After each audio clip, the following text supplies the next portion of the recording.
ಸಮಾಜ ಸೇವೆಯಲ್ಲಿ ಆನಂದವಿದೆ. ಶಿವಾನಂದ್ ಲೋಲೆನವರ್. ಇಂಡಿಪೆಂಡೆಂಟ್ ಸಂಗ್ರಾಮ್ ನ್ಯೂಸ್ಗೆ ಸ್ವಾಗತ. ಆರ್ಥಿಕ ಸಂಕಷ್ಟಕ್ಕೆ ಸಿಲುಕಿರುವ ಕುಟುಂಬಸ್ಥರಿಗೆ ತಮ್ಮ ಮಕ್ಕಳ ವಿವಾಹ ಮಾಡಬೇಕಾದ್ರೆ ಕಷ್ಟಕರವಾಗುತ್ತದೆ.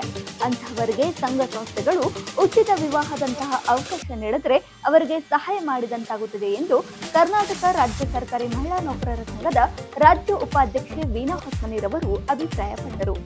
ಚರಂತಿಮಠ್ ಗಾರ್ಡನ್ನಲ್ಲಿರುವ ಶ್ರೀ ಬನಶಂಕರಿ ಭವನ ವತಿಯಿಂದ ನೆರವೇರಿದ ಉಚಿತ ವಿವಾಹ ಸಮಾರಂಭ ಹಾಗೂ ಸಾಧಕರಿಗೆ ಏರ್ಪಡಿಸಿದ್ದ ಗೌರವ ಸನ್ಮಾನ ಮತ್ತು ವಿವಿಧ ಮಹಿಳಾ ಮಂಡಳಗಳಿಗೆ ಬನಶ್ರೀ ಪ್ರಶಸ್ತಿ ಪ್ರದಾನ ಕಾರ್ಯಕ್ರಮದಲ್ಲಿ ಮಾತನಾಡಿದರು. ಆರ್ಥಿಕ ಸ್ಥಿತಿವಂತರೆಲ್ಲರೂ ಸೇರಿ ಪ್ರತಿ ವರ್ಷಕ್ಕೊಮ್ಮೆಯಾದರೂ ಉಚಿತ ವಿವಾಹ ಕಾರ್ಯಕ್ರಮ ಆಯೋಜಿಸಿದರೆ ಬಡ ಕುಟುಂಬಸ್ಥರಿಗೆ ಅನುಕೂಲ ಮಾಡಿಕೊಟ್ಟಂತಾಗುತ್ತದೆ. ಎಷ್ಟು ಶ್ರೀಮಂತ ಕುಟುಂಬಗಳು ಅದ್ದೂರಿ ವಿವಾಹ ನೆರವೇರಿಸುತ್ತವೆ. ಅದರ ಜೊತೆಯಲ್ಲೇ ಓರ್ವ ಬಡ ವಧುವರರಿಗೆ ಕಲ್ಯಾಣ ಭಾಗ್ಯ ನಡೆಸಿಕೊಡುವ ಮನೋಭಾವ ಬೆಳೆದರೆ ಅದೊಂದು ಮಹತ್ವದ ಮದುವೆ ಎನ್ನಿಸಿಕೊಳ್ಳಬಲ್ಲದು ಎಂದರು. ಬನಶಂಕರಿ ಭವನ ಅಧ್ಯಕ್ಷರಾದ ಶಿವಾನಂದ್ ಲೋಲೆನವರ್ ಕಾರ್ಯಕ್ರಮದ ಅಧ್ಯಕ್ಷತೆ ವಹಿಸಿ ಮಾತನಾಡಿದ ಅವರು, ನನಗೆ ಸಮಾಜ ಸೇವೆ ಮಾಡುವುದರಲ್ಲಿ ಆನಂದವಿದೆ. ವರ್ಷಕ್ಕುದ್ದಕ್ಕೂ ನಮ್ಮ ಭವನದಲ್ಲಿ ಅನೇಕ ವಿವಿಧ ಕಾರ್ಯಕ್ರಮಗಳನ್ನು ಹಮ್ಮಿಕೊಳ್ಳುತ್ತೇವೆ. ಬಡ ವಿದ್ಯಾರ್ಥಿಗಳಿಗೆ ಸಮವಸ್ತ್ರ, ವಿದ್ಯಾರ್ಥಿ ಪುರಸ್ಕಾರ, ಶಿಷ್ಯ ವೇತನ, ಆಟೋ ಚಾಲಕರಿಗೆ ಗೃಹ ಉಪಯೋಗಿ ವಸ್ತು ವಿತರಣೆ, ಸರ್ಕಾರಿ ಶಾಲೆಗಳಿಗೆ ಅವಶ್ಯವಿರುವ ಸೌಲಭ್ಯ ಒದಗಿಸಿಕೊಡುವುದು, ಅತ್ಯುತ್ತಮ ಕ್ಷೇತ್ರದಲ್ಲಿ ಸಾಧನೆ ಮಾಡಿದವರಿಗೆ ಹಾಗೂ ಸಮಾಜದ ಪರವಾಗಿ ಕೆಲಸ ಮಾಡುವ ಮಹಿಳಾ ಮಂಡಳಿಗಳಿಗೆ ಬನಶ್ರೀ ಪ್ರಶಸ್ತಿ ನೀಡಿ ಗೌರವಿಸುತ್ತಾ ಬಂದಿದೆ. ಮುಂದಿನ ದಿನದಲ್ಲಿ ಇನ್ನೂ ಹೆಚ್ಚು ಸಾಮಾಜಿಕ ಕಾರ್ಯಕ್ರಮ ಆಯೋಜಿಸುವ ಯೋಜನೆ ಇದೆ ಎಂದರು. ಸ್ತ್ರೀರೋಗ ತಜ್ಞ ವೈದ್ಯರಾದ ಡಾಕ್ಟರ್ ಮಾಧುರಿ ಕಬಾಡಿ ಪೂಜಾರಿ, ನಿವೃತ್ತ ಪ್ರಾಂಶುಪಾಲ doctor Ramachandra Hegde, journalist guild ಅಧ್ಯಕ್ಷ ಡಾಕ್ಟರ್ ಬಸವರಾಜ್ ಹೊಂಗಲ್ ಇದ್ದರು. ಆಯುರ್ವೇದ ರತ್ನ ರಾಜ್ಯ ಪ್ರಶಸ್ತಿ ಪುರಸ್ಕೃತ ಡಾಕ್ಟರ್ ಶ್ರೀವಂತ್ ನವಲೂರ್ ಅವರಿಗೆ ಸನ್ಮಾನಿಸಿ ಗೌರವಿಸಲಾಯಿತು. ನಂತರ ಗಣ್ಯರ ಸಮ್ಮುಖದಲ್ಲಿ ವಧುವಿಗೆ ತಾಳಿ ಕಾಲುಂಗರ, ವಧುವರರಿಗೆ ಬಟ್ಟೆ ವಿತರಣೆ ಮಾಡಿ ಉಚಿತ ಮದುವೆಯನ್ನ ನೆರವೇರಿಸಿತು ಮತ್ತು ಸಾಧಕ ಪತ್ರಕರ್ತರಿಗೆ ಗೌರವ ಸನ್ಮಾನ ಹಾಗೂ ವಿವಿಧ ಮಹಿಳಾ ಮಂಡಳಗಳಿಗೆ ಬನಶ್ರೀ ಪ್ರಶಸ್ತಿ ನೀಡಲಾಯಿತು. ಸಂಗೀತ ಮಠಪತಿ ಕಾರ್ಯಕ್ರಮವನ್ನು ನಿರೂಪಿಸಿದರು. ಪತ್ರಕರ್ತ ರವಿಕುಮಾರ್ ಕಂಗನ್ನವರ್ ಆಶಯ ನುಡಿಗಳನ್ನಾಡಿದರು. ರಾಘವೇಂದ್ರ ವಂದಿಸಿದರು. ಪಾಹಿ ಗೌರಿ ನಂದನ ದೇಹಿ ಭಕ್ತಿ ಭಾವನ, ಪಾಹಿ ಗೌರಿ ನಂದನ ದೇಹಿ ಭಕ್ತಿ ಭಾವನ. ಮೊದಲನೇ ವರ್ಷ ನಾವು ಸ್ಟಾರ್ಟ್ ಮಾಡಿದಾಗ ಕೂಡ ಉಚಿತವಾಗಿ 2 ಜೊತೆಯ ವಿವಾಹವನ್ನು ವಧುವರಿಗೆ ನಾವು ಈ ಕಲ್ಯಾಣ ಮಂಟಪವನ್ನು ಅವಕಾಶ ಮಾಡಿಕೊಟ್ಟು ಅವರಿಗೆ ಉಚಿತವಾಗಿ ನಾವು ನಮ್ಮ ಕಲ್ಯಾಣ ಮಂಟಪದಿಂದ ಮದುವೆಯನ್ನು ಮಾಡಿಕೊಟ್ಟಿದ್ದೀವಿ. ನೆಕ್ಸ್ಟ್ ಇಯರ್ 2ನೇ ವರ್ಷ ಸುಮಾರು 150ಕ್ಕೂ ಹೆಚ್ಚು ಮಕ್ಕಳಿಗೆ ಉಚಿತವಾಗಿ ಬಟ್ಟೆಯನ್ನು ಕೊಡಿಸಿ ಅನಾಥಾಶ್ರಮದ ಮಕ್ಕಳನ್ನು ಇಲ್ಲಿ ಕರೆಸಿ ಅವರಿಗೆ ಸನ್ಮಾನವನ್ನು ಮಾಡಿ ಜೊತೆಗೆ ಅವರಿಗೆ ಹೋಳಿಗೆ ಊಟವನ್ನು ಮಾಡಿಸಿ ಕಳಿಸಿರ್ತಕ್ಕಂಥದ್ದು. ಇದರ ನಂತರ ಮತ್ತೆ 1ನೇ ವರ್ಷ ಸುಮಾರು 50 ಆಟೋ ಚಾಲಕರನ್ನ ಕರೆಸಿ ಅವರಿಗೆ ಗೃಹ ಉಪಯೋಗಿ ವಸ್ತುಗಳು, ಅವಶ್ಯವಾಗಿರ್ತಕ್ಕಂಥ ಏನು ವಸ್ತುಗಳು ಬೇಕಾಗಿದ್ದಾವೆ ಅವನ್ನ ಕರೆಸಿ ಅವರಿಗೆ ವಸ್ತುಗಳನ್ನು ಕೊಟ್ಟು ಕಳಿಸಿ ಅವತ್ತಿನ ದಿವಸ ಈ ಕಾರ್ಯಕ್ರಮವನ್ನು ನಾವು ಮಾಡಿದ್ವಿ. ತದಾದ ನಂತರ 2-3 ಸರ್ಕಾರಿ ಶಾಲೆಗಳಿಗೆ ಉಚಿತವಾಗಿ ಗೇಟ್ಗಳನ್ನು ನಿರ್ಮಿಸಿಕೊಟ್ಟಿರ್ತಕ್ಕಂಥದ್ದು. ತದನಂತರ ಸೋಮಾಪುರ ಬಳಿ ಇರತಕ್ಕಂಥ ಒಂದು ಸರ್ಕಾರಿ ಶಾಲೆಗೆ ಕುಡಿಯುವ ನೀರಿನ ವ್ಯವಸ್ಥೆ ಇರಲಿಲ್ಲ. ಅಲ್ಲಿ ಕೂಡ ಒಂದು ಪೈಪ್ಲೈನ್ ಅನ್ನು ಹಾಕಿಸಿಕೊಟ್ಟು ಕುಡಿಯುವ ನೀರಿನ ವ್ಯವಸ್ಥೆಯನ್ನು ಮಾಡಿರ್ತಕ್ಕಂಥದ್ದು. ತದಾದ ನಂತರ ಸುಮಾರು 500 ಮಕ್ಕಳನ್ನ ಈ ವೇದಿಕೆಯ ಮೇಲೆ ಕರೆಸಿ ಅವರಿಗೆ ಬಟ್ಟೆ, ಪುಸ್ತಕ ಮತ್ತು ಅವರಿಗೆ ಬೇಕಾಗಿರ್ತಕ್ಕಂಥ ಬ್ಯಾಗ್ಗಳು ಮತ್ತು ಪಠ್ಯೇತರ ಪರಿಕರಗಳನ್ನು ಅವರಿಗೆ ಒದಗಿಸಿ ಆ ಎಲ್ಲ ಮಕ್ಕಳನ್ನ ಕೂಡಿಸಿ ಊಟ ಮಾಡಿಸಿ ಬಹಳ ಸಂತೋಷದಿಂದ ಈ ಕಾರ್ಯಕ್ರಮವನ್ನು ನೆರವೇರಿಸಿಕೊಟ್ಟಿರ್ತಕ್ಕಂಥದ್ದು. ಹೀಗೆ ಕಳೆದ 11 ವರ್ಷದಿಂದ ಹಲವಾರು ಕಾರ್ಯಕ್ರಮಗಳನ್ನು ಮಾಡ್ತಾ ಇದ್ರೂ ಕೂಡ ನಮ್ಮ ಬನಶಂಕರಿ ಭವನದ ಏನು ಮಾಲೀಕರಿದ್ದಾರೆ ಶಿವಾನಂದ್ ಲೋಲೆನವರವರು ಯಾರಿಗೂ ಈ ಹಾಲನ್ನು ನಾವು ಫ್ರೀ ಕೊಡಂಗಿಲ್ಲ ಅಂತ ಹೇಳಂಗಿಲ್ಲ. ಇಲ್ಲಿ ಉಚಿತವಾಗಿ ಯೋಗ ಕಾರ್ಯಕ್ರಮಗಳು ನಡೀತವೆ. ಕಳೆದ 6 ತಿಂಗಳ ಹಿಂದೆ ಆರೋಗ್ಯ ತಪಾಸಣೆಯನ್ನು ಕೂಡ ಇಲ್ಲಿ ಹಾಲಲ್ಲಿ ಮಾಡಿರ್ತಕ್ಕಂಥದ್ದು. ಈ ಹಾಲ್ ಹೆಂಗಿದೆ ಅಂದ್ರೆ ಕೇವಲ ಇದು ಕಲ್ಯಾಣ ಮಂಟಪ ಅನಿಸ್ಕೊಂಡಿಲ್ಲ, ಇದು ಒಂದು ಸಾಮಾಜಿಕ ಮತ್ತು ಸಮುದಾಯದ ಭವನ ಅಂತ ಅನಿಸ್ಕೊಂಡಿದೆ. ಅಂತಹ ಅತ್ಯುತ್ತಮ ಕಾರ್ಯಗಳನ್ನ ಮಾಡ್ತಾ ಬಂದು ಪಕ್ಕದಲ್ಲಿರ್ತಕ್ಕಂಥ ಬನಶಂಕರಿ ದೇವಿ ಏನು ಜಾತ್ರೆ ನಡೀತಾ ಇದೆ ಬಂದ್ ಹುಣ್ಣಿಮೆ ದಿವಸ, ನಾವು ಯಾರ ಬಳಿನೂ ದುಡ್ಡು ಕೇಳಿಲ್ಲ, ಕೇಳೋದೂ ಇಲ್ಲ. ನಮ್ಮದೇ ಆದಂಥ ದುಡ್ಡನ್ನು ಹಾಕಿ ನಾವು ಈ ಕಾರ್ಯಕ್ರಮವನ್ನು ಮಾಡ್ತೀವಿ. ಇದು ನಮಗೆ ಆತ್ಮತೃಪ್ತಿ. ದಾಸೋಹ ನೀತಿ ಅಂದ್ರೆ ಏನು ಅಂದ್ರೆ ನಾವೇನು ಗಳಿಸ್ತೀವಿ ಆ ಗಳಿಸಿರತಕ್ಕಂಥ ಸ್ವಲ್ಪ ಹಣದಲ್ಲಿ ಕೂಡಿಟ್ಟು ಅದನ್ನ ಸಮಾಜಕ್ಕೆ ವಿನಿಯೋಗವನ್ನು ಮಾಡತಕ್ಕಂಥ ಕೆಲಸ. ಈ ಕೆಲಸವನ್ನ ಶಿವಾನಂದ ಲೋಲೆನವರು ಕಳೆದ 20 ವರ್ಷದಿಂದ ಮಾಡ್ಕೊಂಡು ಬಂದಿದ್ರು. ಅದಕ್ಕಿಂತ ಪೂರ್ವದಲ್ಲಿ ಅವರ ಬಗ್ಗೆ 2 ಮಾತುಗಳನ್ನು ಹೇಳ್ತೀನಿ. ಶಾಲೆ ಭಾಳ ಕಲ್ತಿದ್ರು ಅವರು, ಬರೇ 2-3ನೇ ಕಲ್ತಾರ. ಬಹಳ ಕಷ್ಟದ ಮತ್ತು ಬಡತನದ ಜೀವನ ಶಿವಾನಂದ ಲೋಲೆನವರು. ಸಣ್ಣದಿದ್ದಾಗ ಶಾಲೆ ಬಿಟ್ಟು ಕುಟುಂಬದ ಆರ್ಥಿಕ ನಿರ್ವಹಣೆಯನ್ನ ಮಾಡಲಿಕ್ಕೆ ಅವ್ರು ಏನ್ ಮಾಡಿದ್ರು ಅಂದ್ರೆ ಬೇರೆ ಕಡೆ ಹೋಗಿ ಕೆಲಸ ಮಾಡ್ತಕ್ಕಂಥದ್ದು. ನೀವು ನಂಬ್ತಿರೋ ಬಿಡ್ತಿರೋ ಇವತ್ತಿನ ದಿವಸ ಅವ್ರು ಹಿಂಗಾಗಿದ್ದಾರೆ ಅಂದ್ರೆ ತಮ್ಮ 8ನೇ ವಯಸ್ಸಿನಲ್ಲಿ ಅವರು ಒಂದು ಚಹಾ ಅಂಗಡಿ ಒಳಗ ಸಪ್ಲೈಯರ್ ಕೆಲಸ ಮಾಡ್ತಾ ಇದ್ರು. ಅದಾದ್ಮೇಲೆ ತಮ್ಮದೇ ಆದಂತ ಒಂದು ಉದ್ಯೋಗವನ್ನು ಮಾಡ್ಬೇಕಂತ ಹೇಳಿ ಚಾಕ್ಲೇಟು ಮತ್ತು ಪೇಪರ್ ಬಟ್ಟೆಯನ್ನು ಹಂಚಲಿಕ್ಕೆ ಕೈಯಲ್ಲಿ ಬ್ಯಾಗ್ಗಳನ್ನು ಹಿಡ್ಕೊಂಡು ನಡ್ಕೊಂಡು ಎಲ್ಲ ಅಂಗಡಿಗೆ ಹೋಗಿ ಆ ಕೆಲಸ ಮಾಡ್ತಾ ಇದ್ರು. ಅವರ ಕಷ್ಟವನ್ನ ನೋಡಿ ಅವರ ಪಕ್ಕದ ಮನೆಯಲ್ಲಿರ್ತಕ್ಕಂಥ ಒಬ್ಬ ಅಜ್ಜಿ, ಮಗ ನೀನು ಎಷ್ಟಂತ ಬಿಸಿಲಾಗ ಅಡ್ಡಾಡ್ತಿ, ಬೇಡ ನೀನು ಸೈಕಲ್ ತಗೊಂತೇಳಿ ಆ ಅಜ್ಜಿ ತನ್ನ ಕೂಡಿರ್ತಕ್ಕಂಥ ಹಣದಲ್ಲಿ ಅವ್ರು ಏನ್ ಮಾಡಿದ್ರು ಅಂತಂದ್ರೆ ಅವ್ರಿಗೆ ಒಂದು ಸೈಕಲ್ ಕೊಡಿಸ್ತಾರೆ. ಆ ಸೈಕಲ್ ಅನ್ನ ತೆಗೆದುಕೊಂಡು ಅವರು ತಮ್ಮ ಕಷ್ಟದ ಜೀವನವನ್ನ ನೆನೆಸ್ಕೊಂಡು ಹೀಗೆ 108 ಕೆಲಸ ಮಾಡ್ತಾ ಮಾಡ್ತಾ ಮಾಡ್ತಾ ಬಂದು ಮುಂದೆ ಒಂದು ಫೈನಾನ್ಸ್ ತೆಗಿತಾರೆ. ಅವರೆಲ್ಲ ಸ್ನೇಹಿತರೆಲ್ಲ ಕೂಡ್ಕೊಂಡು ಅವ್ರ ಸ್ನೇಹಿತರಾಗಿರ್ತಕ್ಕಂಥ ಬಸವಂತ ತೋಟದವ್ರು ಕೂಡ ಇವತ್ತಿನ ದಿವಸ ನಮ್ಮ ಜೊತೆಗಿದ್ದಾರೆ. ನಂತರ ಈ ಜಾಗವನ್ನು ಖರೀದಿ ಮಾಡಿ ಇಲ್ಲೊಂದು ಗುಲಾಬಿ ತೋಟವನ್ನ ನಿರ್ಮಾಣ ಮಾಡ್ತಾರೆ. ಗುಲಾಬಿ ತೋಟದಿಂದ ಬಂದಿರತಕ್ಕಂಥ ಉತ್ಪನ್ನವನ್ನ ತೆಗೆದುಕೊಂಡು ಯಾಕೆ ನಾನು ಇಲ್ಲಿ ಒಂದು ಕಲ್ಯಾಣ ಕೆಲಸವನ್ನ ಮಾಡಬಾರ್ದು ಈ ಜಾಗದಲ್ಲಿ ಅಂತಂದು ಕಲ್ಯಾಣ ಮಂಟಪವನ್ನು ನಿರ್ಮಾಣ ಮಾಡ್ತಾರೆ. ಅದೇ ಕಲ್ಯಾಣ ಮಂಟಪದಲ್ಲಿ ನಾನು ಎಷ್ಟು ಕಷ್ಟಪಟ್ಟಿದ್ದೀನಿ, ನನ್ನಂತ ಕಷ್ಟಪಟ್ಟಿರ್ತಕ್ಕಂಥ ಅನೇಕ ಕುಟುಂಬಗಳದಾವು, ಆ ಕುಟುಂಬಕ್ಕೆ ನಾನು ಸಹಾಯ ಮಾಡಬೇಕು. ನಾನೇನು ಈ ಹಾಲ್ನಲ್ಲಿ ಬಂದಿರತಕ್ಕಂಥ ಅಮೌಂಟನ್ನು ಏನು ತಗೋತೀನಿ ಅದರಲ್ಲಿ ಏನು ಉಳಿತದ ಆ ದುಡ್ಡಿಂದ ಜನರಿಗೆ ಅನುಕೂಲ ಆಗಲಿ ಅಂತೇಳಿ ಇವತ್ತಿನ ದಿವಸ ಸಮಾಜಕ್ಕೆ ಒಬ್ಬ ಮಾದರಿ ವ್ಯಕ್ತಿಯಾಗಿ ಕೆಲಸ ಮಾಡ್ತಕ್ಕಂಥ ಯಾರಾದರೂ ಇದ್ರೆ ಅದು ಶಿವಾನಂದ ಲೋಲೆನವರು. ಹೀಗಾಗಿ ಈ ಸಾಮಾಜಿಕ ಕೆಲಸವನ್ನ ಮಾಡೋದ್ರ ಜೊತೆಗೆ ಇನ್ನೂ ಬಹಳಷ್ಟು ನಮ್ಮ ಯೋಜನೆಗಳಿದ್ದಾವೆ. ಪ್ರತಿ ವರ್ಷ ನಾವು ಏನು ಬನಶಂಕರಿ ಜಾತ್ರೆ ಮಾಡ್ತೀವಿ, ಮೊದಲಿಗೆ ಸ್ಟಾರ್ಟ್ ಮಾಡಿದಾಗ ನಾವು ಬರೀ 50 ಜನ ಮಾತ್ರ ಇದ್ರು ಬನಶಂಕರಿ ಜಾತ್ರೆ ಮಾಡ್ಬೇಕಾದ್ರೆ. ಮೊನ್ನೆ 5,000 ಜನ ಇಲ್ಲಿ ಪ್ರಸಾದ ಮಾಡಿದ್ರು. ಬಹಳ ಅದ್ಭುತ ಮತ್ತು ಶಕ್ತಿ ಇರತಕ್ಕಂಥ ಈ ದೇವತೆ ಬನಶಂಕರಿ ದೇವಿ.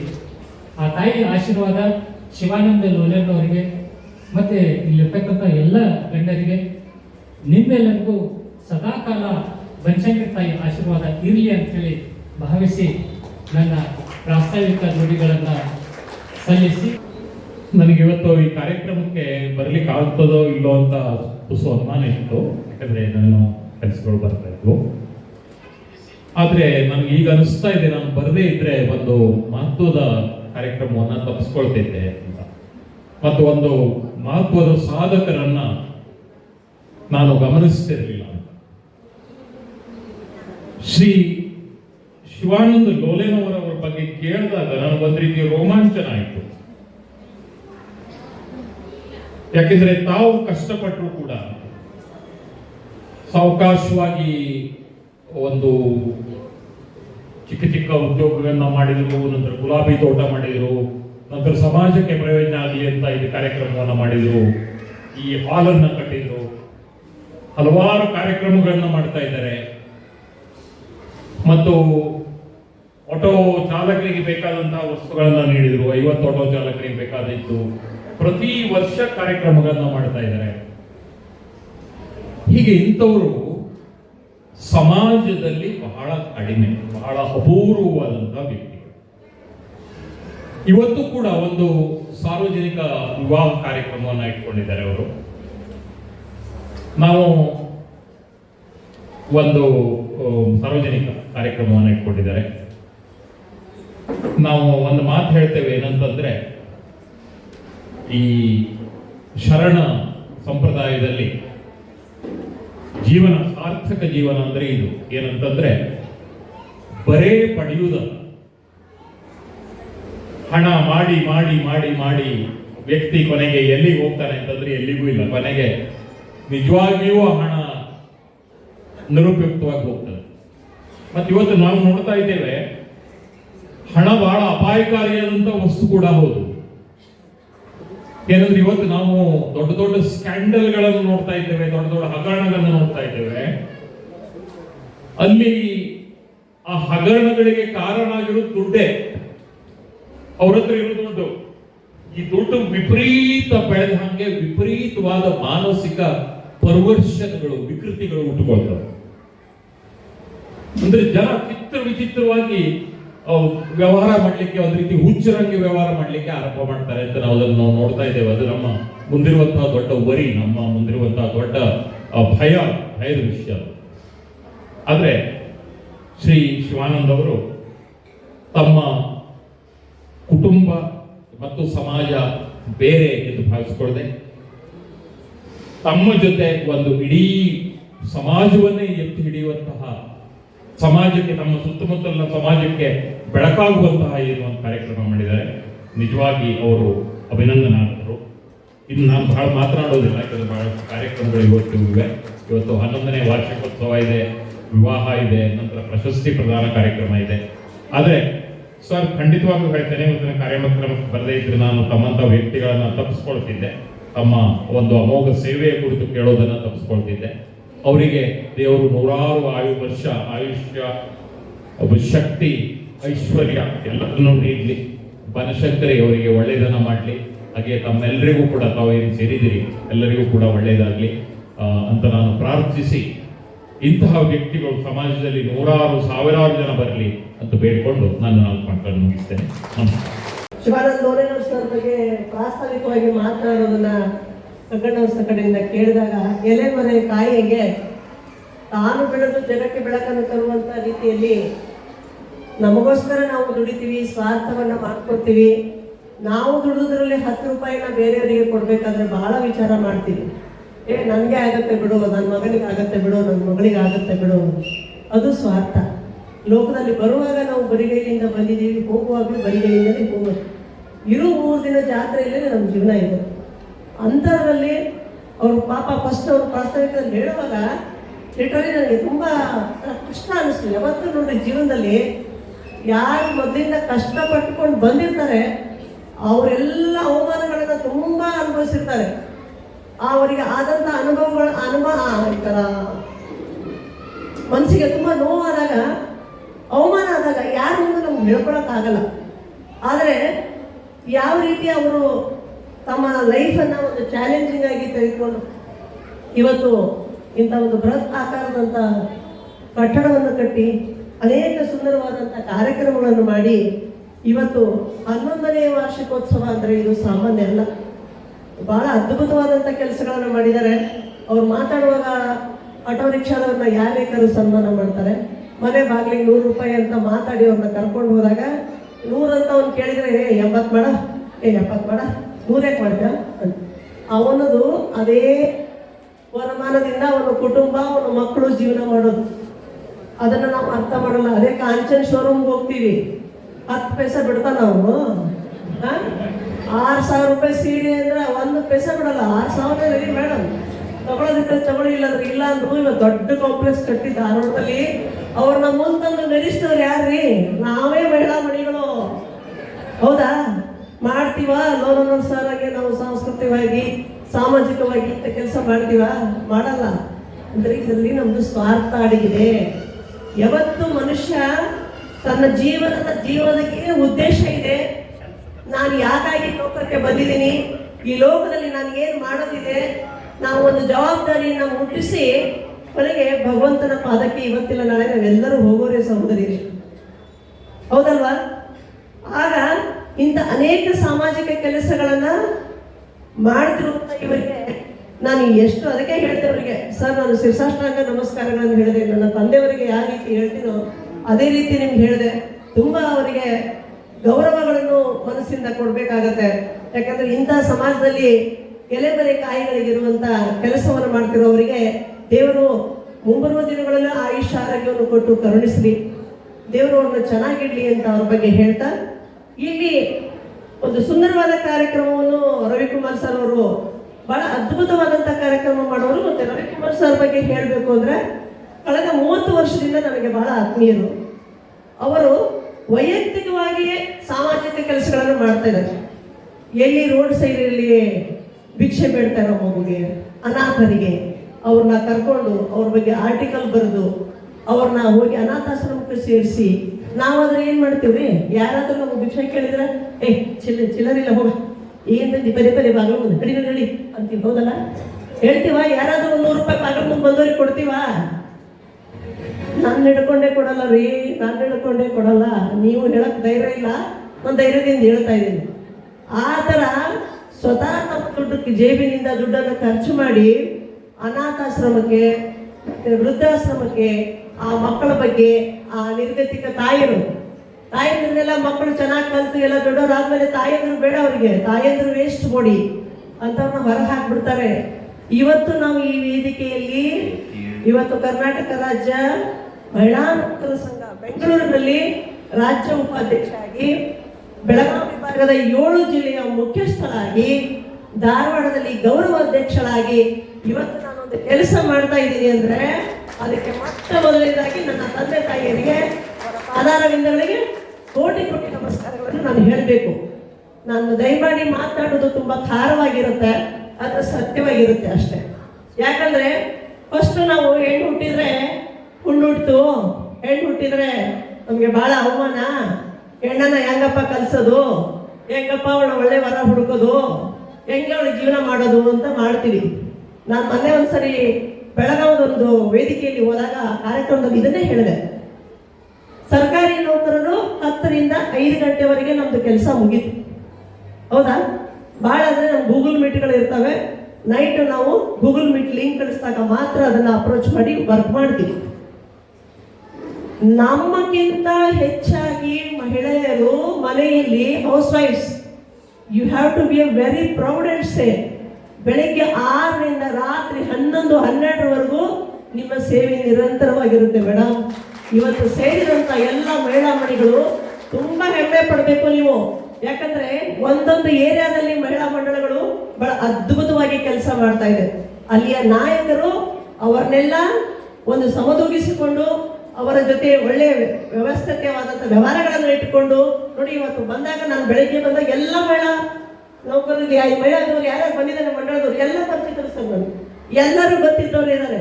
ಒಬ್ಬೊಬ್ರು ಒಂದೊಂದು ಸೀರೆ ಉಟ್ಕೊಂಡು ಒಂದೊಂದು ಗ್ರೂಪಿಂದ ನೀವು ಏನು ಚಂದ ಇವತ್ತು ಮಾಡ್ಕೊಂಡು ಬಂದಿದ್ದೀರಿ. ಇದಕ್ಕೆ ಏನ್ ಅನ್ಸುತ್ತೆ ಅಂದ್ರೆ ಇದು ನಿಮ್ಮಲ್ಲಿ ತೋರಿಸುವಂತ ಒಕ್ಕಟ್ಟು. ಎಲ್ಲಿವರೆಗೆ ನಾವು ಬರೀ ನೌಕರಿ ಮಾಡೋರಷ್ಟೇ ಒಳ್ಳೆಯವರು, ತಿಂಗಳ ಸಂಬಳ ಬರ್ತದೆ, ಮನೆಗೆ ನಾವು ಸಾಥ್ ಕೊಡ್ತೀವಿ, ಅದು ಎರಡನೇ ವಿಷಯ. ಆದ್ರೆ ಯಾವತ್ತು ನಾನು ಕೆಲಸ ಮಾಡಲ್ಲ, ನಿಮ್ಗೆ ಯಾರೇ ಮನೆಯವರೆಲ್ಲ ತಿಂಗಳ 1 ಲಕ್ಷ ಕೊಡ್ತಾರ? ಕಾಂಚನ್ ಅಂಗಡಿಗೆ ಹೋಗ್ತೀನಿ ಅಂದ್ರೆ 20,000 ಸಾಕು ತಗೋ, ಎಷ್ಟು ಸೀರೆ ತಗೋತೀಯ ಅಂತಾರಲ್ಲ. ಯಾಕೆ ಹೇಳಿರಿ?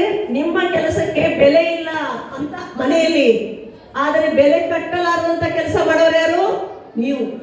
ಗಂಡ ಯಾಟ ನೀವು ಬಂದ, ಮಕ್ಕಳ ಯಾಟ ನೀವು ಬಂದ್ರು, ಮಗ ಯಾವ ಬಂದಿಲ್ಲೋ, ಮಗಳು ಬಂದ್ಲಿಲ್ಲೋ, ತಿನ್ಲಿಲ್ಲೋ, ಉಡ್ಲಿಲ್ಲೋ ಅಂತ ಕಾಳಜಿ ಮಾಡೋ ಒಂದು ಏಕೈಕ ಜೀವ ಅಂದ್ರೆ ತಾಯಿ.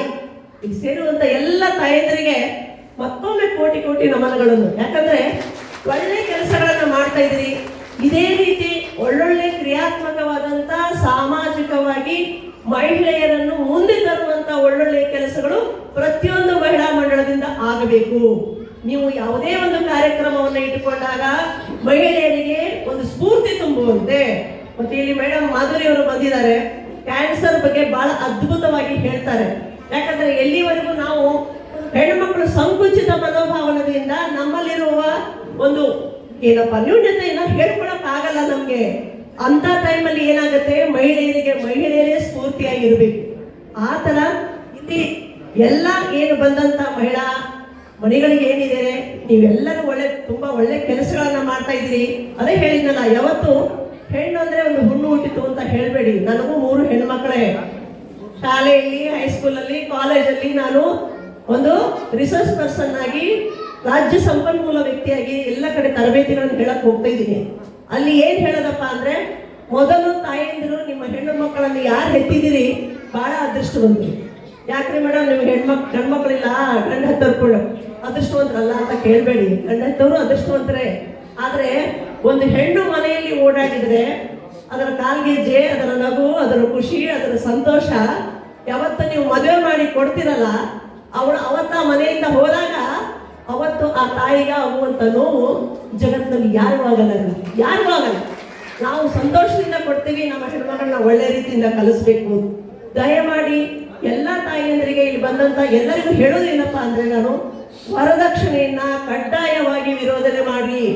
ಎಲ್ಲಿವರೆಗೂ ನಾವು ವರದಕ್ಷಿಣೆಯನ್ನು ಕೊಟ್ಟು ನಮ್ಮ ಹೆಣ್ಣು ಮಕ್ಕಳನ್ನ ಜೀವಂತವಾಗಿ ಸುಡುವಂತ ಕಾರ್ಯಕ್ಕೆ ಯಾರೂ ಬಲಿಯಾಗಬಾರದು. ಮಕ್ಕಳನ್ನ ಚೆನ್ನಾಗಿ ಕಲಿಸೋಣ. ಒಂದ್ಸರಿ ಫೇಲ್ ಆದ ಮತ್ತೊಂದ್ಸರಿ ಕಟ್ಟು ಅಂತ ಪ್ರೋತ್ಸಾಹಿಸೋಣ. ಬೇರೆಯವರಿಗೆ ನಮ್ಮ ಮಕ್ಕಳನ್ನ ನಾವು ಹೋಲಿಸೋದು ಬೇಡ. ನಮ್ಮ ಮಕ್ಕಳೇ ದೇವರು ಕೊಟ್ಟಂತ ವರ ರೀ ಮೇಡಮ್ ನಮ್ಗೆಲ್ಲ, ಹೌದಲ್ವಾ? ದೇವ್ರು ಕೊಟ್ಟಂತ ವರ ಅಂದ್ರೆ ನಮ್ಮ ಮಕ್ಕಳು ನಮ್ಗೆ, ಹೌದಾ? ಆ ಮಕ್ಕಳನ್ನ ಸ್ಫೂರ್ತಿ ಏನ್ ಮಾಡೋಣ, ಚೆನ್ನಾಗಿ ಬೆಳೆಸ್ಬೇಕು. ಅವ್ರ ಕಾಲ ಮೇಲೆ ಅವರು ನಿಲ್ಬೇಕು. ಜಗತ್ತು ಏನಿದೆ, ಹೊರಗಡೆ ಸಮಾಜ ಹೇಗಿದೆ, ಹೇಗೆ ನಾನು ಬದುಕಬೇಕು, ಈ ಸಮಾಜದಲ್ಲಿ ನಾನು ಯಾವ ರೀತಿ ಜೀವನವನ್ನು ಕಟ್ಟಿಕೊಳ್ಬೇಕು.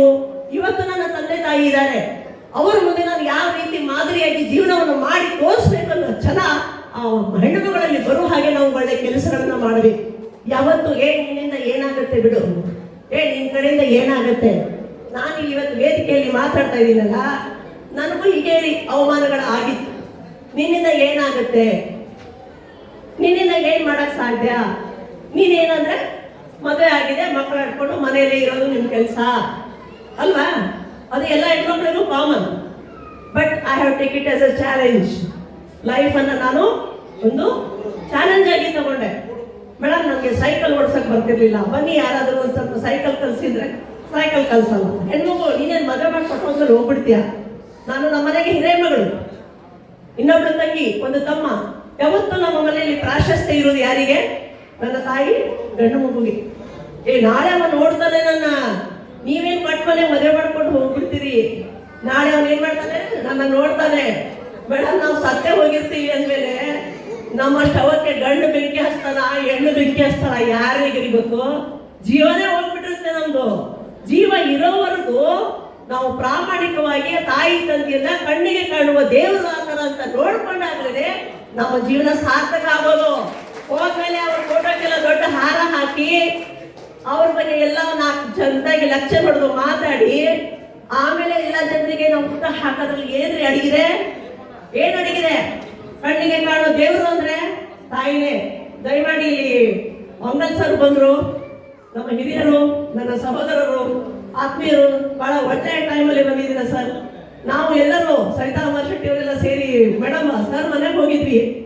ನಿಜವಾಗಿ ಇವತ್ತು ತಾಯಿ ತಂದೆಯನ್ನು ಇವತ್ತಿನವರೆಗೂ ಪೂಜೆ ಮಾಡಿ ಒಳ್ಳೆ ರೀತಿಯಿಂದ ಅವರ ಬಗ್ಗೆ ಗೌರವ ಕೊಟ್ಟು ಜೀವನ ಮಾಡ್ತಾ ಇದ್ದಾರೆ. ನಾನು ಕಣ್ಣಾರೆ ಕಂಡಂತ ಜೀವ ಅಂದ್ರೆ ಪೊಂಗಲ್ ಸಹೋದರರು ತಾಯಿಯನ್ನ ತುಂಬಾ ಅದ್ಭುತವಾಗಿ ನೋಡ್ಕೊಳ್ತಾರೆ. ತಾಯಿ ಅಂದ್ರೆ ಗೌರವ. ಆ ತರ ನಾವು ಸಂಸ್ಕೃತಿಯಲ್ಲಿ ಬೆಳೆಯೋ ಕಾರಣ ಏನು ಅಂದ್ರೆ ನಮ್ಮ ಪರಿಸರ.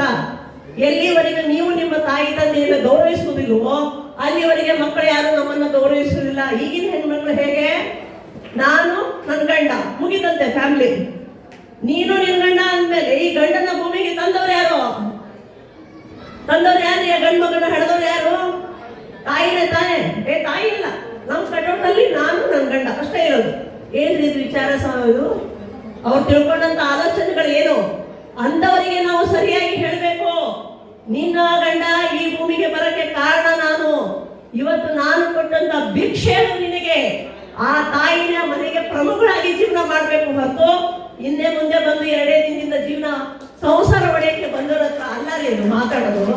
ಸಂಸ್ಕೃತಿ, ಸಂಸ್ಕಾರ, ಸೌಜನ್ಯತೆ ಇಲ್ಲ ಅಂದ್ರೆ ಆ ಕುಟುಂಬದಲ್ಲಿ ಎಂದು ಬೆಳವಣಿಗೆ ಆಗಲ್ಲ, ಬೆಳವಣಿಗೆ ಆಗಕ್ಕೆ ಸಾಧ್ಯವೇ ಇಲ್ಲ. ಅದೇ ರೀತಿ ಹೆಣ್ಣು ಮಕ್ಕಳನ್ನ ಪ್ರತಿಯೊಬ್ಬರನ್ನು ಮಾಡಕ್ಕೆ ಸಾಧ್ಯ ಇದೆ. ನಿನ್ನಿಂದ ಧೈರ್ಯವಾಗಿ ನೀನು ಮಾತಾಡಬಹುದು, ನೀನು ಮುಂದೆ ಹೋಗ್ಬೋದು. ಎಲ್ಲಿಯವರೆಗೆ ಹೆಣ್ಣು ಮಕ್ಕಳು ಪ್ರಶ್ನೆ ಮಾಡುವ ಹಕ್ಕು ಇಲ್ಲ ಅಲ್ಲ, ಅಲ್ಲಿಯವರೆಗೆ ನಾವು ತಲೆ ಬಗ್ಗಿಸ್ಕೊಂಡೇ ಹೋಗ್ಬೇಕು. ಕೇಳ್ರಿ, ಯಾಕೆ, ಏನು, ಎಲ್ಲಿ, ಎಂತು, ಎತ್ತ ಅಂತ ಕೇಳಿದಾಗ ಏನನ್ಸುತ್ತೆ, ಓ ಇವಳು ಜಾಣೆ ಇದ್ದಾಳ, ಇವಳಿಗೂ ಪ್ರಶ್ನೆ ಬರುತ್ತಾ, ತಿಳ್ಕೊಳ್ತಾಳೆ. ಇವತ್ತೆಲ್ಲ ಇಲ್ಲಿ ಮಹಿಳಾ ಮಂಡಲದವ್ರು ಇದ್ದೀರಿ, ಎಲ್ಲರೂ ನಿಮ್ಮ ಮಕ್ಕಳ ಬಗ್ಗೆ ಎಲ್ಲರಿಗೂ ನನಗೆ ಗೊತ್ತು. ಒಳ್ಳೊಳ್ಳೆ ಅವರೊಳಗೆ ಡಾಕ್ಟರ್ಸ್ ಇದ್ದಾರೆ, ಇಂಜಿನಿಯರ್ಸ್ ಇದಾರಲ್ವಾ. ಇವತ್ತು ಯಾರಿದ್ದಾರೆ ನಮ್ಮ ಜೊತೆ? ಮಕ್ಕಳೆಲ್ಲ ಕಲಿಸಿ ಮಾಡಿ ಹೋದ್ವಿ. ಗಂಡ ಬರೀ ಇನ್ಸ್ಟಾಗ್ರಾಮು ವಾಟ್ಸಪ್ ನೋಡ್ತಾ ಕೂತಿರುತ್ತಾ, ಹೆಂಡತಿ ಬರೋದು, ಊಟ ಕೊಟ್ಟಿ ಅನ್ನೋದು, ತಿಂಡಿ ಅನ್ನೋದು, ಉಣೋದು. ಈಗ ಹೆಂಗಿದೆ ಅಂದ್ರೆ ಜೀವನ. BP ಮಾತ್ರ ತಗೊಂಡ್ಯಾ, ಶುಗರ್ ಇದೆಯಲ್ಲ, ಜಾಸ್ತಿ ಚಿರಾಡ್ಬೇಡ, ಜಾಸ್ತಿ ಬಾಯ್ ಮಾಡಬೇಡ. ಇದು ಅಫೆಕ್ಷನ್. ದಾಂಪತ್ಯ ಅನ್ನೋದನ್ನ ನಾವು ಒಂದು ಚೌಕಟ್ಟಿನಲ್ಲಿ ಮಾಡಿಕೊಂಡಂಥದ್ದು, ವ್ಯವಸ್ಥಿತವಾದಂಥದ್ದು. ದಾಂಪತ್ಯಕ್ಕೆ ಎಷ್ಟು ಅದಕ್ಕೆ ಗೌರವ ಕೊಟ್ಟರು ಕಡಿಮೆನೆ. ಎಷ್ಟೇ ಆಗಲಿ ನಾವು ಇವತ್ತು ಕಲ್ತಿದ್ದೀವಿ, ಸಮಾಜದಲ್ಲಿ ಮುಂದೆ ಬಂದಿದ್ದೀವಿ ಅಂದ್ರು ಮನೆಗೆ ಹೋಗಿ ನಾವು ನಮ್ಮ ಗಂಡನ ಊಟ ತಿಂಡಿ ಮಾಡ್ಬೇಕಲ್ವಾ? ಅದು ನಮ್ಮ ಸಂಸ್ಕಾರ ಅಲ್ಲ. ಆ ಸಂಸ್ಕಾರನ ಹೆಣ್ಣು ಮಕ್ಕಳಲ್ಲಿ ಬೆಳೆಸಿ. ಇನ್ನೊಂದು ಮನೆಗೆ ನಾನು ನನ್ನ ಮಕ್ಕಳಿಗೆ ಹೇಳಿದ್ದೀನಿ, ನನಗೆ 3 ಜನ ಹೆಣ್ಮಕ್ಳು. 2 ಹೆಣ್ಮಕ್ಳದು ಲವ್ ಕಮ್ ಅರೇಂಜ್ ಮ್ಯಾರೇಜ್. ನಾನು ಹುಡುಗಿ ಮದುವೆ ಮಾಡಿಲ್ಲ, ಅವರೇ ಹುಡುಕಿದ್ರು, ಮದುವೆ ಮಾಡಿಕೊಟ್ಟು. ನಾವು ಒಂದೇ ಮಾತು ಹೇಳೋದು, ವಾರಕ್ಕೊಮ್ಮೆ ಹೇಗೆ ನೀ ತಾಯಿಗೆ ಫೋನ್ ಮಾಡ್ತೀಯಾ, ಊಟ ಮಾಡಿದ್ಯಾ, ತಿಂದ್ಯಾ ಮಮ್ಮಿ, ಹೇಗಿದ್ಯಾ ಅಂತ, ಅದೇ ರೀತಿ ನಿಮ್ಮ ಅತ್ತೆಯವ್ರನ್ನು ಕೇಳು. ನಿಮ್ಮ ಅತ್ತೆಯವರಿಗೆ ಊಟ ಇಲ್ಲ ಅಂತ ಅವ್ರು ಕೂತಿಲ್ಲ, ಅವ್ರಿಗೆ ದುಡ್ಡಿಲ್ಲ ಅಂತ ನಿಮ್ಮ ಅತ್ತೆಯವರು ಕೂತಿಲ್ಲ. ಎಲ್ಲಿವರೆಗೆ ಹೆಣ್ಣು ಮಕ್ಕಳು ನಿಮ್ಮ ಅತ್ತೆ ಮಾವನವರನ್ನು ಗೌರವಿಸುವುದಿಲ್ಲ, ಅಲ್ಲಿವರೆಗೆ ಆ ಕುಟುಂಬ ಚೆನ್ನಾಗಿರಕ್ಕೆ ಸಾಧ್ಯನೇ ಇಲ್ಲ. ಅವ್ರನ್ನು ಕೇಳು. ಅವಾಗ ಅವ್ರಿಗೆ ಅನ್ಸುತ್ತೆ, ಓ ನನ್ನ ಸೊಸೆ ನನ್ನ ಕಾಳಜಿ ಮಾಡ್ತಾರೆ, ನನ್ನ ಸೊಸೆ ನನ್ನ ನೋಡ್ಕೊಳ್ತಾರೆ. ಇಷ್ಟೇ ಇವ್ರಿಗೆ ಬೇಕಾಗಿರೋದು. ನಾನು ಪ್ರೀತಿ ಮಾತು ಬಿಟ್ಟರೆ ತಂದೆ ತಾಯಿಯಿಂದ ಅವ್ರು ಏನು ನಮ್ಮಿಂದ ಅಪೇಕ್ಷೆ ಪಡೋದೇ ಇಲ್ಲ. ನಮ್ಮ ನಿಮ್ಮ ತರ ಕಾರಣ ಯಾರು? ಅವರೇ ಅಲ್ವಾ? ಹೌದಲ್ವಾ? ಒಪ್ತಿರಲ್ವಾ ಎಲ್ಲರೂ? ಹೇಳಿ ಮತ್ತೆ, ಹೌದು ಅಂತ ಹೇಳಿ. ಹೌದಲ್ಲ ಮೇಡಮ್? ಜೋರಾಗಿ ಬರಬೇಕು. ಯಾರು ನಿಮ್ಮ ತಂದೆ ತಾಯಿ ಬಗ್ಗೆ ಅಭಿಮಾನದಿಂದ ಇದ್ದೀರಿ, ಹೌದಲ್ವಾ ನಾನು ಹೇಳ್ತಾ ಇರೋದು? ಇವತ್ತೆಲ್ಲ ನೀವು ಹೆಣ್ಮಕ್ಳು ನಗುತ್ತಾ ಖುಷಿಯಿಂದ ಮಹಿಳಾ ಮಂಡಳದಲ್ಲಿ ಸಕ್ರಿಯವಾಗಿ ಕೆಲಸ ಮಾಡೋ ಕಾರಣ ಏನು? ದಾಂಡಿಯಾಕಂತೆ ಬರ್ತೀರಾ, ಏನಾದ್ರೂ ಕಾರ್ಯಕ್ರಮ ಇದ್ರೆ ಡಾನ್ಸ್ ಪ್ರೋಗ್ರಾಮ್ ಅಂತ ಬರ್ತೀರಾ. ಅವಾಗ ನಿಮ್ಮ ಮನೆಯಲ್ಲಿ ನಿಮ್ಗೆ ಕೊಡೋ ಸ್ಫೂರ್ತಿ ಯಾರು? ನಿಮ್ಮ ಯಜಮಾನ, ನಿಮ್ಮ ಮಕ್ಕಳು. ಮನೆಯಲ್ಲಿರೋ ವಯಸ್ಸಾದ ತಂದೆ ತಾಯಿ ಇದ್ದಾರೆ ಅಂದ್ರೆ ಮೇಡಮ್ ಅವ್ರಿಗೆ ಸ್ವಲ್ಪ ಮಾಡಿಟ್ಟು ಬರಬೇಕು, ಅದು ಸಂಸ್ಕಾರ.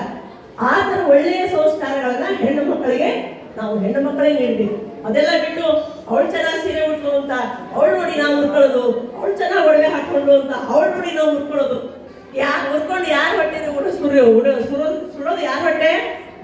ನಮ್ಮ ಹೊಟ್ಟೆನೇ ಸುಡೋದು. ಇರೋದೇ 3 ಜನ ಜೀವನದಲ್ಲಿ, ಅವ್ರದ್ದು ಖುಷಿ ಪಡಿಸ್ರಿ, ನೀವು ಖುಷಿಯಾಗಿರಿ, ಇನ್ನೊಬ್ಬರನ್ನ ಹೊಗಳ್ರಿ. ಒಳ್ಳೆ ಕೆಲಸ ಮಾಡಿದ್ದಾರೆ, ಚೆನ್ನಾಗಿದ್ದಾರೆ, ಒಳ್ಳೆ ರೀತಿ ಮಾತಾಡ್ತಾರೆ, ಹೊಗಳ್ರಿ ಇನ್ನೊಬ್ಬರನ್ನ. ಆವಾಗ ನಿಮ್ಮ ಮನಸ್ಸಿನಲ್ಲಿ ಬರೋ ಆನಂದನೇ ಬೇರೆ. ಈ ತರ ಒಳ್ಳೊಳ್ಳೆ ಕಾರ್ಯಕ್ರಮಗಳನ್ನ ಮಾಡಿದಂತ ಎಲ್ಲ ಬಂದಂತ ಮಹಿಳಾ ಮಂಡಳದವರು, ಬನಶಂಕರಿ ಮಹಿಳಾ ಮಂಡಳದವರು, ತರಂಗಿಣಿ, ವಿಶ್ವಜ್ಯೋತಿ, ಶ್ರೀರಾಮ್, ಜಯರಾಮ್, ರಾಣಿ ಚೆನ್ನಮ್ಮ, ಕಸ್ತೂರಿಬಾ, ಮಧುರವೇಣಿ, ಅನುಭವ ಮಂಟಪದ ಕುಮಾರೇಶ್ವರ. ನೋಡಿ ಎಷ್ಟು ಚಂದ ಅದ್ಭುತವಾದ ಹೆಸರುಗಳನ್ನು ಇಟ್ಕೊಂಡಿದ್ದಾರೆ ನೋಡ್ರಿ. ತಮ್ಮ ಮಹಿಳಾ ಮಂಡಳ ಗ್ರೂಪ್ಗಳಿಗೆ ಬಹಳ ಚೆನ್ನಾಗಿ ಹೆಸರಿಟ್ಟಿದ್ದಾರೆ. ಅದೇ ತರ ಇಲ್ಲಿ ಬಂದಂತ ಎಲ್ಲ ಮಹಿಳಾ ಮಂಡಳದ ಅಕ್ಕ ತಂಗಿರು ತುಂಬಾ ಚೆನ್ನಾಗಿ ರೆಡಿ ಮಾಡಿದ್ದಾರೆ. ಬಹಳ ಖುಷಿ ಆಯ್ತು ನನಗೆ. ನಾನು ಇವತ್ತೊಂದು ಜಡ್ಪಿ ಮೀಟಿಂಗ್ ಅಲ್ಲಿ ಬೆಳಿಗ್ಗೆ ಇದ್ವಿ. ಮೊನ್ನೆ ಸ್ನೇಹಲ್ ಮೇಡಮ್ ಅವರು DC ಆಗಿ ಜಾಯ್ನ್ ಆಗಿದ್ದಾರೆ. ಇವತ್ತು ಮೀಟಿಂಗ್ ಇತ್ತು. ನಾನು ಸರಿ ಮೊನ್ನೆ ಮಾತು ಕೊಟ್ಟಿದ್ದೆ ಬರ್ತೀನಿ ಕಾರ್ಯಕ್ರಮಕ್ಕಂತೆ. ಆದ್ರೆ ಇವತ್ತು ನಾನೇನಾದ್ರೂ ಕಾರ್ಯಕ್ರಮ ಬರಲಿಲ್ಲ ಅಂದ್ರೆ ಸರ್ ಹೇಳಿದಾಗೆ ಒಂದು ಅದ್ಭುತವಾದಂತ ಒಂದು ಸನ್ನಿವೇಶವನ್ನು ತಪ್ಪಿಸ್ಕೊಳ್ತಿದ್ದೆ ಅನಿಸ್ತದೆ. ದಯಮಾಡಿ ಇಲ್ಲಿ ಬಂದಂತ ಎಲ್ಲ ಹಿರಿಯ ಪತ್ರಕರ್ತರಿಗೂ, ಇವತ್ತು ನಾವು ಪತ್ರಕರ್ತರಿಂದಲೇ ಮುಂದಾಗಿದ್ದು, ಇವತ್ತು ನಮ್ಮನ್ನ ಪ್ರಚಾರ ಮಾಡಿ ಧಾರವಾಡದಲ್ಲಿ ಈ ತರ ಒಬ್ರು ಮೇಡಮ್ ವರ್ಕ್ ಮಾಡ್ತಾರೆ ನಮ್ಮನ್ನೇನಾದ್ರೂ ಪ್ರಚಾರ ಮಾಡಿತ್ತು ಅಂದ್ರೆ ಆ ಪತ್ರಕರ್ತರಿಗೆ ಕೋಟಿ ನಮನಗಳನ್ನ ಹೇಳ್ತಾ ಇವತ್ತು ಶ್ರೀಮಂತ ಪ್ರಶಸ್ತಿಗಳು ತಗೊಳ್ತಾ ಇರೋದು ನಿಮ್ಮೆಲ್ಲರಿಗೂ ದೇವರು ಶುಭವಾಗಲಿ. ನಿಮ್ಮ ಕುಟುಂಬನು ದೇವರು ಚೆನ್ನಾಗಿ, ಯಾಕೆ ನೀವೆಲ್ಲ ಚೆನ್ನಾಗಿದ್ರೆ ನಮ್ಮನ್ನ ಪ್ರಚಾರ ಮಾಡ್ತೀರಾ, ನಮ್ಮನ್ನ ಮುಂತರ್ತೀರಾ. ಅದೇ ರೀತಿ ಈಗ ಇರುವಂತ ಎಲ್ಲ ಮಹಿಳಾ ಮನೆಗಳು ಒಳ್ಳೊಳ್ಳೆ ಕಾರ್ಯಕ್ರಮಗಳನ್ನ ಚೆನ್ನಾಗಿ ಮಾಡಿ, ಮತ್ತು ಇಲ್ಲಿ ಶಿವಾನಂದ ಸರ್ ತುಂಬಾ ಅದ್ಭುತ ಕಾರ್ಯಕ್ರಮಗಳನ್ನು ಮಾಡಿದ್ದೀರಿ ಸರ್. ಶಿವಾನಂದ ಸರ್ ಬಗ್ಗೆ ಹೇಳ್ಬೇಕಂದ್ರೆ ನಾನು ಇಷ್ಟೆಲ್ಲ ಫಂಕ್ಷನ್ಸಿಗೆ ಬಂದಿದ್ದೀನಿ. ಸರ್ ಮತ್ತು ರವಿ ಸರ್ ಕರೆದಿದ್ದಾರೆ. ಎವ್ರಿ ಟೈಮ್ ಬಂದಾಗ ನಾನು ಒಂದು ಡೊನೇಷನಲ್ ಫಂಕ್ಷನ್ ಇದೆ. ಒಂದು ಕಾರ್ಯಕ್ರಮ ನಮ್ಮದು 10th ಗ್ರಾಜ್ಯುಯೇಟ್ಸ್ ಫೆಲಿಸಿಟೇಷನ್, ಆಮೇಲೆ PUC ಟು ಫೆಲಿಸಿಟೇಷನ್, ಎಲ್ಲ ರ್ಯಾಂಕ್ ಹೋಲ್ಡರ್ಸ್ಗೆ ಮೆರಿಟಲ್ಲಿ ಹೋದವರಿಗೆ ಆ ಪ್ರಶಸ್ತಿ ಕೊಡುವಾಗನೇ ಬಂದಿದ್ದೀನಿ. ಒಂದು ಮದುವೆ ಕಾರ್ಯಕ್ರಮಕ್ಕೆ ಬಂದಿದ್ದೀನಿ. ಎವ್ರಿ ಟೈಮ್ ನಾವು ಬಂದಾಗ ಒಂದು 3-4 ತಿಂಗಳಿಗೆ ಒಂದ್ಸಲ ಬಂದಾಗ ಡೊನೇಷನಲ್ ವರ್ಕ್ ಇರುತ್ತೆ. ಸೊ ಇದು ಕನ್ಫರ್ಮ್ ಅಂತ ಹೇಳ್ತೀನಿ. ಈ ಹಾಲು ಶಿವಾನಂದ್ ಲೋಳೆನವ್ರ ಸರ್ ಜೊತೆ ಕೆಲಸ ಮಾಡಿ, ರವಿ ಸರ್ ಜೊತೆ ಕೆಲಸ ಮಾಡಿ, ಈ ಹಾಲು ಆಲ್ಮೋಸ್ಟ್ ಆಲ್ ಡೊನೇಷನಲ್ ವರ್ಕ್ ಮೇಲೆ ನಡೆಯುತ್ತೆ. ಆಮೇಲೆ ಮೀನಾ ಆಂಟಿ ಅಂತೂ ಎಲ್ಲ ಹೇಳಿದ್ದಾರೆ. ಸೊ ನಾ ಶಾರ್ಟ್ ಅಂಡ್ ಸ್ವೀಟ್ ಅಲ್ಲಿ ಹೇಳ್ಬೇಕಂತ ಹೇಳಿದ್ರೆ, ಬಹಳ ಟೈಮ್ ತಗೊಳ್ಬಾರ್ದು ಅಂತೇಳಿ ಹೆಣ್ಮಕ್ಳಿಗೆ ಆಂಟಿ ಹೇಳ್ತಾರೆ ಅವರಿಗೆ ಎಷ್ಟು ಬಲವಂತ ಮಾಡಿ ಅಂತೇಳಿ. ಶಾರ್ಟ್ ಅಂಡ್ ಸ್ವೀಟ್ ಅಂದ್ರೆ 4 ಬಾಡಿ ಯೂಸ್ ಮಾಡ್ತೀನಿ. ಫಿಸಿಕಲಿ ಅಂದ್ರೆ ನೋಡ್ಲಿಕ್ಕೆ ಫಿಟ್, ಮೆಂಟಲಿ ಫಿಟ್ ಅಂದ್ರೆ ಮಾನಸಿಕ ಒತ್ತಡ ಇರಬಾರದು. ಹೆಲ್ತ್ ವೈಸ್ ಅಂದ್ರೆ ಫಿಸಿಕಲಿ ಬಂತು, ಮಾನಸಿಕ ಒತ್ತಡ ಮೆಂಟಲ್ ಹೆಲ್ತ್ ಬಂತು. ಥರ್ಡು ಸೋಷಲಿ ಅಂದ್ರೆ ಈಗ ನೀವೆಲ್ಲ ಮಹಿಳಾ ಮಂಡಲದವ್ರು ಮಾಡ್ತೀರಾ, ಸೋಷಲಿ ಅಂದ್ರೆ ಸಾಮಾಜಿಕ ಕೆಲಸ, ಅದಕ್ಕೆ ಅದರಲ್ಲಿ ಫಿಟ್. ಮೋಸ್ಟ್ ಇಂಪಾರ್ಟೆಂಟ್ ಅಂದ್ರೆ ಫೈನಾನ್ಷಿಯಲಿ ಫಿಟ್. ಹೆಣ್ಮಕ್ಳಿಗೆ ಫೈನಾನ್ಷಿಯಲಿ ಫಿಟ್ ಮಾಡಿದ್ರೆ ಅವ್ರಿಗೆ ಯಾರು ತಡಿಲಿಕ್ಕೆ ಸಾಧ್ಯವಿಲ್ಲ ಅಂತೇನೆ. ಯಾಕಂದ್ರೆ ಅವರಲ್ಲಿ ಹೆಲ್ತ್ ಇದೆ, physical, mental and social. So last ಬರುತ್ತೆ ಫೈನಾನ್ಷಿಯಲ್ ಫಿಟ್ ಅಂದ್ರೆ ಅವ್ರು ಯಾರಿಗೂ ಬಗ್ಲಿಕ್ಕೆ ಸಾಧ್ಯವಿಲ್ಲ. ಹೋಗ್ತೀರಾ ಆಂಟಿ? ಸೊ ಇದು ಸೇಮ್ ಮಾತು ನನ್ನ ಲೈಫಲ್ಲಿ ಆಗುತ್ತೆ. ಅಂದ್ರೆ ನಾನು ಟೀನೇಜ್ 16-17 ಏಜಲ್ಲಿ ಇದೆ. ನನ್ನ 10th ಮುಗ್ದಿದ್ದಾಗ ನನ್ನ ಪೇರೆಂಟ್ಸ್ ನನಗೆ ಇದ್ರ ಮಾತು ಹೇಳಿದ್ರು. ಸೊ ಇವತ್ತು ಆ ಸ್ಟೇಜಲ್ಲಿ ಮುಟ್ಟು ನನಗೆ ಅದು 100% ಕರೆಕ್ಟ್ ಅನ್ನಿಸ್ತದೆ. ಒಂದು ಮಗಳಿಗೆ ನೀವು ಇಷ್ಟು ಕೆಪೇಬಲ್ ಮಾಡಿದ್ರೆ, ಸಣ್ಣದ ಹೆಲ್ತ್ ಆಗಲಿ, ಎಜುಕೇಶನ್ ಆಗಲಿ, education is the most important. Education strong ಮಾಡಿ ಕಳಿಸಿದ್ರೆ ಮಕ್ಕಳಿಗೆ ಅವ್ರ ಮುಂದೆ ಹೋಗಿ ಅಚೀವ್ಮೆಂಟ್ ಸಕ್ಸಸ್ ಆಗೇ ಆಗುತ್ತೆ. ಸೊ ಫೈನಾನ್ಷಿಯಲಿ ನೀವು ಎಜುಕೇಶನ್ ಕೊಟ್ಟರೆ ಅವ್ರು ಫೈನಾನ್ಷಿಯಲಿ ಇಂಡಿಪೆಂಡೆಂಟ್ ಆಗ್ತಾರೆ. ಹೆಲ್ತ್ ವೈಸ್ ಆಂಟಿ ಹೇಳಿದಾಗೆ ಸರ್ವೈಕಲ್ ಕ್ಯಾನ್ಸರ್ ಅಥವಾ ಮೆನ್ಸ್ಟ್ರಲ್ ಹೆಲ್ತ್ ಪ್ರೋಗ್ರಾಮ್ಸ್ ಅಲ್ಲಿ ನಾನು ಬ್ರ್ಯಾಂಡ್ ಅಂಬಾಸಡರ್ ಆಗಿ ಹೋಗಿರುತ್ತೇನಲ್ಲ, ಅವಾಗ ಸ್ಕೂಲ್ ಮಕ್ಕಳು, ಈಗ ಮೋಸ್ಟ್ ರೀಸೆಂಟ್ ಹೋಗಿದ್ದು JSS ಸ್ಕೂಲಿಗೆ. ನಾನು JSS ಸ್ಕೂಲ್ ಅಥವಾ ಇದು ಅಂಜುಮನ್ ಸ್ಕೂಲ್, ನಾನು ಕಲ್ತಿದ್ದ school Basel mission, Saint Joseph, ಆಮೇಲೆ ಪ್ರೆಸೆಂಟೇಷನ್, ಇವೆಲ್ಲ ಧಾರವಾಡಲ್ಲಿ ಎಷ್ಟೆಲ್ಲ ಸ್ಕೂಲ್ಸ್ ಇದಾವೆ ಅಲ್ಲೆಲ್ಲ ಹೆಲ್ತ್ ಅವೇರ್ನೆಸ್ ಪ್ರೋಗ್ರಾಮ್ ಮಾಡ್ತಿದೆ. ಒಂದು ಹೆಲ್ತ್ ಅವೇರ್ನೆಸ್ ಪ್ರೋಗ್ರಾಮ್ ಇಲ್ಲೂ ಕೂಡ ಮಾಡ್ಬೋದು ಸರ್. ಅದು ಯಾವಾಗ ಅವಕಾಶ ಆಗುತ್ತೆ ಆ ದಿವಸ ಬಂದು ಅದು ಹೆಲ್ತ್ ಅವೇರ್ನೆಸ್ ಪ್ರೋಗ್ರಾಮ್ ಮಾಡಿದ್ರೆ ಆಯ್ತು.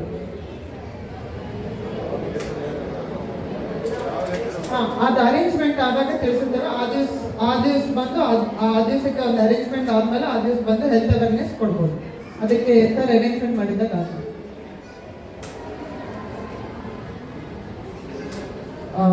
ಹೆಲ್ತ್ ಅವೇರ್ನೆಸ್ ಸರ್ವೈಕಲ್ ಕ್ಯಾನ್ಸರ್ ಎಲ್ಲ ಇಲ್ಲಿ ಮಾತಾಡೋದು ಬೇಡ, ಅದಕ್ಕೆ ನಾನು ಇಲ್ಲಿ ಮಾತಾಡೋಲ್ಲ. So next time awareness program ಅಲ್ಲಿ ಅದೇ ಬಗ್ಗೆ ಡಿಸ್ಕಷನ್ ಮಾಡೋಣ.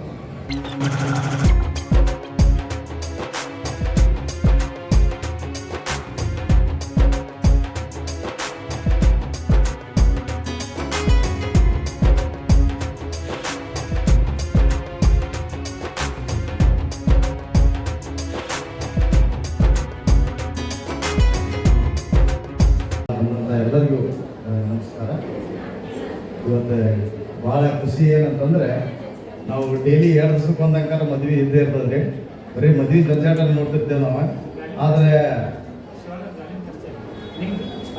ಇವತ್ತಿನ ಒಂದು ಸಂದರ್ಭ ನೋಡಿದರೆ ಭಾಳ ಒಂದು ಆನಂದ ಅನ್ನಿಸ್ತಾ ಇದೆ. ನಮ್ಮ ಹಾಲಿಂದ ಒಂದು ಅಕ್ಕ ತಂಗಿ ಇರ್ಬೋದು, ಅಣ್ಣ ತಮ್ಮಂದಿರು ಇರ್ಬೋದು, ಎಲ್ಲರೂ ನೋಡ್ತಾ ಇದ್ರೆ ಒಂದು ಭಾಳ ಖುಷಿ ಆಗ್ತಾ ಇದೆ. ನಾನು 11 ವರ್ಷ ಹೆಂಗೆ ಕಲ್ಯಾಣ ಮಂಟಪ ಮಾಡ್ಯಾರ ಅಂತ ನಮ್ಗೆ ಗೊತ್ತಾಗ್ತಾ ಇಲ್ಲ. ಆ ಟೈಪ್ ನಮ್ಗೆ ಖುಷಿ ಆಗ್ತಾ ಇದೆ. ಈಗೆಲ್ಲ ಆಲ್ರೆಡಿ ನಮ್ಮ ಗಣ್ಯರು ಎಲ್ಲ ಭಾಳ ಚಂದ ಹೇಳಿದ್ರು, ಮೇಡಮ್ ಅವರು ಭಾಳ ಚಂದ ಹೇಳಿದ್ರು, ಭಾಳ ಖುಷಿ ಆಯಿತು. ಯಾಕಂದ್ರೆ ಹೆಂಗ್ರಿ ಗಣ್ಯರು ಹೇಳ್ತಾರೆ ಅಂದ್ರೆ ಹೆಂಗೆ ಇರ್ತಾರಪ್ಪ ಅಂತಂದ್ರೆ, ಅವ್ರು ಒಂದೊಂದು ಮಾತುಗಳನ್ನು ಮುತ್ತುಗಳು ಇದ್ದಾಗ. ಯಾಕಂದ್ರೆ ಒಂದೊಂದು ಮಾತು ನಾವು ಕೇಳ್ಕೊಂಡ್ಬಿಟ್ರೆ ನಾವು ಜೀವನದಲ್ಲಿ ಸುಧಾರಣೆ ಆಗ್ಬೋದು ಅಂತ. ಅದಕ್ಕೆ ನಮ್ಮ ರವಿ ಸರ್ ಕಗ್ಗನವರು ಗೆಸ್ಟ್ ಮಾಡೋದಿರಲಿ ಅಥವಾ ನಮ್ಮ ಕಲ್ಯಾಣ ಮಂಟಪದಿಂದ ಏನೋ ಒಂದು ಕಾರ್ಯಕ್ರಮ ಇದ್ರು ನಾವು ಫಸ್ಟ್ ಅವ್ರಿಗೆ ರಿಕ್ವೆಸ್ಟ್ ಮಾಡ್ಕೋತೇವೆ. ಯಾಕಂದ್ರೆ ಅವ್ರೊಂದು ಒಳ್ಳೆಯ ಕಾರ್ಯಕ್ರಮ ಮಾಡ್ತಾರೆ ಅವರು. ಇವತ್ತು ನೋಡ್ರಿ, ನಾವು ಸಮಾಜದಿಂದ ನಮ್ಮ ಬಗ್ಗೆ ಎಲ್ಲ ಹೇಳಿದ್ರೆ ನಮ್ಗಿಂತ ಹೆಚ್ಚಿಗೆ ಸಮಾಜ ಸೇವೆ ಮಾಡಿದ್ರು ನಮ್ಮ ಪೇಪರ್ ಅನ್ನೋರೆಲ್ಲರೂ ಬಂದವ್ರು ಇಲ್ಲಿ. ಅವ್ರು ನಮ್ಗಿಂತ ಹೆಚ್ಚಿನ ಸಮಾಜ ಸೇವೆ ಮಾಡ್ತಾರೆ ಅವ್ರೆ. ಅಂಥವ್ರು ಇವತ್ತು ಕರೆಸಿ ನಮಗೊಂದು ಸನ್ಮಾನ ಮಾಡಕ್ಕೆ ಒಂದು ಭಾಗ್ಯ ಮಾಡಿಕೊಟ್ರು ನಮ್ಮ ಕಲ್ಯಾಣ ಮಂಟಪಕ್ಕೆ ಅಂತಂದ್ರೆ ಫಸ್ಟ್ ನಾವು ಅವ್ರಿಗೆಲ್ಲ ನಾವು ಧನ್ಯವಾದ ಹೇಳ್ತೇನೆ ನಾನು. ಮತ್ತೆ ಇಂಥ ಒಂದು ಮಹಿಳಾ ಮಂಡಲದೊಳಗೆ ಇಂಥ ಗುರುಗಳಿದ್ದು ಮಹಿಳಾ ಗುರುಗಳಿದ್ದಂಗೆ ಅಂಥವ್ರಿಗೆ ನಮ್ಮ ಸ್ಟೇಜ್ ಮೇಲೆ ಒಂದು ಸನ್ಮಾನ ಮಾಡ್ತಾ ಇರ್ತಂದ್ರೆ ನಮ್ದು ಹೆಮ್ಮೆ ಅಂತ ಅನಿಸ್ತಾ ಇದೆ ನನಗೆ. ದಯವಿಟ್ಟು ನಾನೇ ತಿಳ್ಕೊಳ್ಳೋದಿಷ್ಟೇ, ಈ ಸಮಾಜ ಸೇವೆಯೊಳಗೆ ಏನೈತಪ್ಪ ಅಂದರೆ ಭಾಳ ಆನಂದ ಐತಿ. ಸಮಾಜ ಸೇವೆ ಅಂತಾರಲ್ಲ ಅದರಿಂದ ಅರ್ಥ ಭಾಳ ಐತ್ರಿ. ಈಗ ನೋಡ್ರಿ, ಯಾರಾದರೂ ಮೇಡಮ್ ಅವ್ರು ಹೇಳಿದ್ರು ಒಂದು 100 ರೂಪಾಯಿ ನಾವು ಖರ್ಚು ಮಾಡ್ಬೇಕಂತಂದ್ರೆ ನಾವು ಎಲ್ಲ ವಿಚಾರ ಮಾಡ್ತೀವಿ ಅಂತ ಹೇಳಿದ್ರು. ಹಾಗೆ ಸಮಾಜವಾಗಿ ನೋಡ್ರಿ ಜನ ಎಷ್ಟೋ ಜನ ನೋಡ್ರಿ ಎಷ್ಟೋ ಕೋಟಿಗಟ್ಟಲೆ ಜನ ಅಮೌಂಟ್ ಮಾಡ್ಕೊಂಡಿದ್ದಾರೆ, ಬೇಕಾದಷ್ಟು ಗಳಿಸ್ಯಾರೆ. ಆದ್ರೆ ಕೊಡಬೇಕು ಮಾಡಬೇಕು ಅನ್ನುವಂಥ ಮನೋಭಾವ ಇರುವುದಿಲ್ಲ. ಏನೈತ್ರಿ ಹೇಳಿದ್ರೆ ನಮ್ಮ ಎರಡೇ ಸರ್ ಹೇಳಿದ್ರು, ನಾವು ಇರುವುದೇ 3 ದಿವಸ ಇರಕ್ಕೆ ಬಂದೇವಿಲ್ಲ ಅಷ್ಟೇ. ಏನು ಮಾಡಿದ್ರು ಒಂದು ಒಳ್ಳೆ ಕೆಲಸ ಮಾಡ್ಬೇಕಷ್ಟೇ. ನಾವು ಸಮಾಜದಿಂದ ನೋಡಿದ್ರಾಗ ಸಮಾಜದೊಳಗೆ ಎಷ್ಟೊಂದು ಅರ್ಥ ಇದಲ್ರಿ, ಭಾಳ ತಿಳ್ಕೊಂಡು ಬಾಳ್ಬೇಕಾಗ್ತದೆ. ಇವತ್ತು ನಮಗೊಂದು 100 ರೂಪಾಯಿ ದೇವರು ನಮ್ಗೆ ಇವತ್ತು ಲಾಭ ಕೊಟ್ಟಾನಂತಂದ್ರೆ ನನಗೆ ತಿಳಿದ ಮಟ್ಟಿಗೆ 25 ರೂಪಾಯಿ ನಾನು ಸಮಾಜಕ್ಕಾಗಿ ಮಾಡ್ಬೇಕಂತ ಬಯಸ್ತೀನಿ. ಯಾಕಂದ್ರೆ ನಾವು ಎಷ್ಟೋ ಒಂದು ಇವತ್ತು 100 ರೂಪಾಯಿ 1000 ರೂಪಾಯಿ ದುಡಿಬೋದು, ಕೋಟಿ ರೂಪಾಯಿ ದುಡಿಬೋದು. ನಮಗೆ ನಾಳೆ ಹೋದಾಗ ಮಾತ್ರ ನಮಗೆ ಹೆಂಡತಿ ಮಕ್ಕಳು ಅಷ್ಟೇ ನಮ್ಗೆ ನೆನೆಸ್ತಾರೆ ಹೊರತು 3 ದಿವಸ ಅಷ್ಟೇ ನೆನೆಸ್ತಾರೆ, 4ನೇ ದಿವಸಕ್ಕೆ ಅವ್ರು ನೆನ್ಸಕ್ಕೆ ಹೋಗೋದಿಲ್ಲ. ಆಮೇಲೆ ಮಕ್ಕಳು ಸರಿ ತಿಳ್ಕೊಳ್ಳೋದ್ರಾಗ ನಮ್ಮ ಫೋಟೋ ಸರಿಯಾಗಿ ಹಾಕೋದಿಲ್ಲ. ಅಂತ ಒಂದು ಕಾಲ ಐತಿ ಈ ಕಾಲದಾಗ. ಅದಕ್ಕೆ ಇಷ್ಟ ಮಂದಿ ಅಕ್ಕಂಗಾರ ಇದ್ದೀರಿ, ಅಂತವ್ರು ಇದ್ದೀರಿ. ನಾ ಹೇಳೋದಿಷ್ಟೇ, ಇಷ್ಟು ಮಂದಿ ರೈತರು ಬಂದಾರೆ, ತೊಗೊಂಡು ವ್ಯಾಪಾರಸ್ಥರು ಅದಾರ. ನಮ್ಮ ಕೈದ್ರೆ ದೇವ್ರು ಏನು ಅನುಕೂಲ ಮಾಡಿ ಕೊಡ್ತಾನಲ್ಲ ಅದು ನಾವು ಸಮಾಜಕ್ಕಾಗಿ ಮಾಡ್ಬೇಕು. ಸಮಾಜಕ್ಕಾಗಿ ಮಾಡಿದ್ರೆ ನೋಡ್ರಿ ಇಷ್ಟೆಲ್ಲ ಬಂದು ನೀವು ಎಲ್ಲ ನಮ್ಗೆ ಆಶೀರ್ವಾದ ಮಾಡ್ತೀರಿ ಅಂತಂದ್ರೆ ಇದು ಕಾರಣ ಏನಂದ್ರೆ ಸಮಾಜ ಸೇವೆ ಒಳಗೆ ನಾವು ಅದೇ ಅಂತ ಅನ್ನೋ ಸಂಬಂಧಲ್ಲ, ಸಮಾಜದೊಳಗೆ ನಾವು ಇಷ್ಟೆಲ್ಲ ಮಾಡ್ಬೇಕಾಗ್ತದೆ. ಈಗ ನೋಡ್ರಿ ಯಾವುದೋ ಒಂದು ವಿಚಾರ ನೋಡ್ರಿ, ಮೊನ್ನೆ ಒಂದು ಯಾವುದೋ ನಗರದಲ್ಲಿ 10,000 ಕೋಟಿ ರೂಪಾಯಿ ಮಾಡಿದ 54 ರಾಯಲ್ ಕೆಲಸ ನೀವು ಕೇಳಿರುವಂಥ ಘಟನೆಗಳನ್ನೇ ಎಷ್ಟೋ ಕೋಟಿ ಗಟ್ಟಲೆ ಅಮೌಂಟ್ ಮಾಡಿದ್ದಾರೆ. ಒಬ್ಬರಿಗೆ ಯಾರಿಗೂ ಹೆಲ್ಪ್ ಮಾಡುವಂಥ ಶಕ್ತಿ ಅವನ ಕಡೆ ಅವ್ನ ಮನಸ್ಸಿನಾಗ ಬರಲಿಲ್ಲ. ಅದೇ ಅವ್ನು ಯಾರಿಗೂ ಒಂದು ಹೆಲ್ಪ್ ಮಾಡಿದರೆ ಎಷ್ಟೋ ಒಂದಷ್ಟು ಮನೆ ಕಟ್ಟಿಸ್ಕೊಟ್ರೆ ಯಾರೋ ಬರೋರಿಗೆ ಉದ್ಧಾರ ಮಾಡಿದರೆ ಅವತ್ತು ಎಷ್ಟೋ ನೆನೆಸ್ತಿದ್ರು ಅವ್ರು. ಈಗ ರಾಜಕೀಯ ಹಂಗಾಗ್ಬಿಟ್ಟಿದ್ರಿ, ಯಾರು ತಮ್ಮ ಸ್ವಂತವಾಗಿ ಬರೀ ರೊಕ್ಕ ಮಾಡಬೇಕಂತ ಹೊರತು ಯಾರು ಸಮಾಜ ಸೇವೆ ಮಾಡಬೇಕು, ಒಂದು 10 ರೂಪಾಯಿ ಖರ್ಚು ಮಾಡ್ಬೇಕು ಅನ್ನುವಂಥ ಭಾವನೆ ಬರೋದಿಲ್ಲ. ಆದ್ರೆ ಪರಮಾತ್ಮ ಆಕೆ ಬಲ್ಸಂಗಡಿ ತಾಯಿ ನಮ್ಗೆ ಏನೋ ಒಂದು ಶಕ್ತಿ ಕೊಡ್ತಾರೆ. ಆಕೆ ಏನು ಲಾಭ ಕೊಡ್ತಾಳೆ ಅಥವಾ ಇಷ್ಟು ಪರ್ಸೆಂಟ್ ಮಾಡ್ಬೇಕಂತೇಳಿ ನಾವು ನಮ್ಮ ಬಗ್ಗೆ ಎಲ್ಲ ರವಿಯವ್ರು ಹೇಳಿದ್ರು.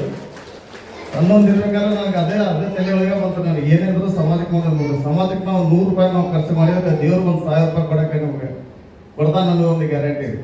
ಮೊನ್ನೆ ನಿಮ್ಗೆ ಹೇಳ್ತೇನೆ, ಹಂಗೆ ಒಂದು ಜಾತ್ರೆ ಮಾಡಬೇಕಾದ್ರೆ ಸುಮಾರು ಒಂದು 4-5 ಸಾವಿರ ಜನ ಅವತ್ತು ಪ್ರಸಾದ ಮಾಡಕ್ಕೆ ಬಂದರು.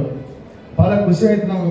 ಒಂದು 500 ಮಂದಿಯಿಂದ ಇವತ್ತು 5,000 ಮಂದಿ ಬಂದಿದ್ರೆ ಆಕೆ ಅಮ್ಮ ಹೆಂಗೆ ನಡೆಸ್ಕೊಡ್ತಾರೋ ನಮ್ಗೆ ಗೊತ್ತಿಲ್ಲ. ಬಟ್ ಆಕೆ ಹೆಂಗಾರ ಖುಷಿ ಇರ್ತಾವ. ಯಾರಾದ್ರೂ ಅಕ್ಕಿ ಕೊಟ್ಟು ಹೋಗ್ತಾರೆ, ಬೆಲ್ಲ ಕೊಟ್ಟು ಹೋಗ್ತಾರೆ, ಬೇಳೆ ಕೊಟ್ಟು ಹೋಗ್ತಾರೆ, ಅಷ್ಟೊಂದು ಖುಷಿ ಅನ್ನಿಸ್ತದೆ. ಹಂಗೆ ಸಮಾಜದೊಳಗೆ ನಾವು ತೊಡ್ಕೊಂಡ್ರೆ ಭಾಳ ಆನಂದ ಅದ. ಅದಕ್ಕೆ ಸಮಾಜ ಸೇವೆ ಮಾಡೋಣ, ಎಲ್ಲರೂ ಮನಸ್ಸನ್ನ ಗೆಲ್ಲೋಣ ಅಂತ ಹೇಳ್ತಾ, ಮತ್ತು ಇವತ್ತು ಮದುಮಕ್ಕಳಿಗೆ ನಾವು ಪ್ರತಿ ವರ್ಷ 11 ವರ್ಷದೊಳಗೆ ನಮ್ಮ ಹೇಳಿದ್ರು, ಪ್ರತಿ ವರ್ಷ ನಾವು ಕಲ್ಯಾಣ ಮಂಟಪದಿಂದ ಇವತ್ತು ಮಕ್ಕಳಿಗೆ ಬಗ್ಗೆ ಹೇಳಿದ್ರು. ಅವರು ಪ್ರತಿಭಾ ವಿದ್ಯಾರ್ಥಿಗಳಾಗಿರ್ಬೋದು, ಅನಾಥ ಹುಡುಗರಾಗಿರ್ಬೋದು, ಅಥವಾ ಯಾರೋ ಒಂದು ಹಿಂಗೆ ಒಂದು ವರ್ಷ ಒಂದೊಂದು ಕಾರ್ಯಕ್ರಮ ನಾವು ಕಲ್ಯಾಣ ಮಂಟಪದಿಂದ ಮಾಡ್ಕೊತ ಬಂದೀವಿ. ಹಂಗೆ ಈ ಮದುವೆ ಮಾಡೋದ್ರಾಗೂ ಒಂಥರ ಭಾಳ ಖುಷಿ ಅದ ರೀ. ಮದುವೆ ಅಂದ್ರೆ ಏನು ಮಾಡ್ತಾರೆ ಎಲ್ಲರೂ ಕೆಲವು ನಿಮ್ಗೆ ಹೇಳ್ಬೇಕಂತಂದ್ರೆ ಸಾಮೂಹಿಕ ಅಂತಂದ್ರೆ 12 ಗಂಟೆಗೆ ಒಂದು ಕರೆಸ್ತಾರೆ. ಒಂದು ತಾಳಿ ಕೊಟ್ಟು ಒಂದು ಸೀರೆ ಕೊಟ್ಟು ಒಂದು 50 ಮಂದಿ ಊಟಕ್ಕೆ ಮಾಡಿ ಕಳಿಸ್ಬಿಡ್ತಾರೆ. ಅದಕ್ಕೆ ಮದುವೆ ಸಮಾಜಕ್ಕೆ ಮದುವೆ ಅನ್ನೋದಿಲ್ಲ ರೀ. ನಮ್ಮದು ಹೆಂಗಂದ್ರೆ ನಮ್ಮ ಮಕ್ಕಳನ್ನ ನಾವು ಮದುವೆ ಹೆಂಗೆ ಮಾಡ್ತಿಲ್ಲ. ನಮ್ಮ ಮಕ್ಕಳಿಗೆ ನೋಡಿ ಹಿಂದಿನ ದಿವಸ ಅವ್ರನ್ನೆಲ್ಲ ಕರೆಸಿದ್ರಿ, ನಾವು ಎಂಗೇಜ್ಮೆಂಟ್ ಮಾಡ್ತೇವೆ. ಫಸ್ಟ್ ಅವ್ರಿಗೆ ಎಂಗೇಜ್ಮೆಂಟ್ ಮಾಡ್ತೇವೆ, ಹಿಂದಿನ ದಿವಸ ಊಟದ್ದು ನಾಷ್ಟದ್ದು ಎಲ್ಲ ವ್ಯವಸ್ಥೆ ಮಾಡಿರ್ತೇವೆ. ಬೆಳಿಗ್ಗೆ ಏನು ಮಾಡ್ತೀವಿ, ಮಕ್ಕಳಿಗೆ ಮಾಡಿದಾಗ ಅವ್ರಿಗೆ ಸುರುಗಿ ನೀರು ವ್ಯವಸ್ಥೆ ಮಾಡಿರ್ತೇವೆ, ಮತ್ತು ನಾಷ್ಟದ ವ್ಯವಸ್ಥೆ ಮಾಡಿರ್ತೇವೆ. ಮತ್ತೆ ಏನು ಮಾಡ್ತೇವೆ, ಎಲ್ಲ ಸಮಾಜದವರೆಲ್ಲ ಕರೆಸಿ ಅವ್ರಿಗೆ ಆಶೀರ್ವಾದ ಬರೋಂಗೆ ಮಾಡಿ, ಮತ್ತು ಅವ್ರಿಗೆ ಊಟದ ವ್ಯವಸ್ಥೆ ಮಾಡಿ, ತಾಳಿ ಇರ್ಬೋದು, ಕಾಲುಂಟ ಇರ್ಬೋದು, ಗುಂಡು ಇರ್ಬೋದು, ಮಡಿ ಇರ್ಬೋದು, ಅರ್ಸಿನ ಪಾತ್ರ ಇರ್ಬೋದು, ಮಾಲಿ ಇರ್ಬೋದು, ಅಥವಾ ಏನಂತಾರೆ ಅದು ಕೈಯಾಗಿ ಇಟ್ಕೋತಾರೆ ಅದು ಅವನ ಸರಿಯಾಗಿ ಎಲ್ಲ ಒಂದು ಒಂದು ಪೈಸಾನು ತರಕ್ಕೆ ಹೋಗ್ಬೇಡ್ರಿಪ್ಪ. ನಮ್ಗೆ ಏನು ದೇವ್ರ ಶಕ್ತಿ ಕೊಟ್ಟ ನಾವು ಮಾಡ್ತೇವೆ ಅಂತ ಅದರಿಂದ 1 ಪೈಸಾನು ನಾವು ಎಕ್ಸ್ಪೆಕ್ಟ್ ಮಾಡಿಲ್ಲ. ಎಲ್ಲ ಶಾಂತಿಯಿಂದ ಅವ್ರಿಗೂ ಖುಷಿ ಆಗ್ಬಿಡ್ತೀವಿ. ಇಷ್ಟು ಜನ ಬಂದೆ ನಮ್ಮ ಊರ ಮಂದಿ ಕರೆದ್ರೆ ಎಷ್ಟು ಮಂದಿ ಬರ್ತಿದ್ರೆ ಇಲ್ಲ ಗೊತ್ತಿಲ್ಲ. ಇಲ್ಲಿ ಮಂದಿ ನೋಡಿ ನಮ್ಗೆ ಭಾಳ ಖುಷಿ ಆಗ್ತದೆ. ನಮ್ದು ಒಂದು ಭಾಗ್ಯ ಅಂತ ಅವ್ರಿಗೆ ಖುಷಿ ಕೊಡ್ತಾ ಇದ್ದಾರೆ. ಹೀಗಾಗಿ ಸಮಾಜದೊಳಗೆ ಹಿಂಗೈತ್ರಿ. ಅದಕ್ಕೆ ಗಂಡ ಹೆಂಡತಿ ಹೆಂಗಿರ್ತದೆ, ಗಂಡ ಹೆಂಡತಿ ಸಂಬಂಧ ಆದ್ರೆ ಹೆಂಗಿರ್ಬೇಕಪ್ಪ ಅಂತಂದ್ರೆ, ಗಂಡ ಹೆಂಡತಿ ಸಂಬಂಧ ಒಂದೇ ಒಂದು ಮಾತು ಹೇಳ್ತೀನಿ.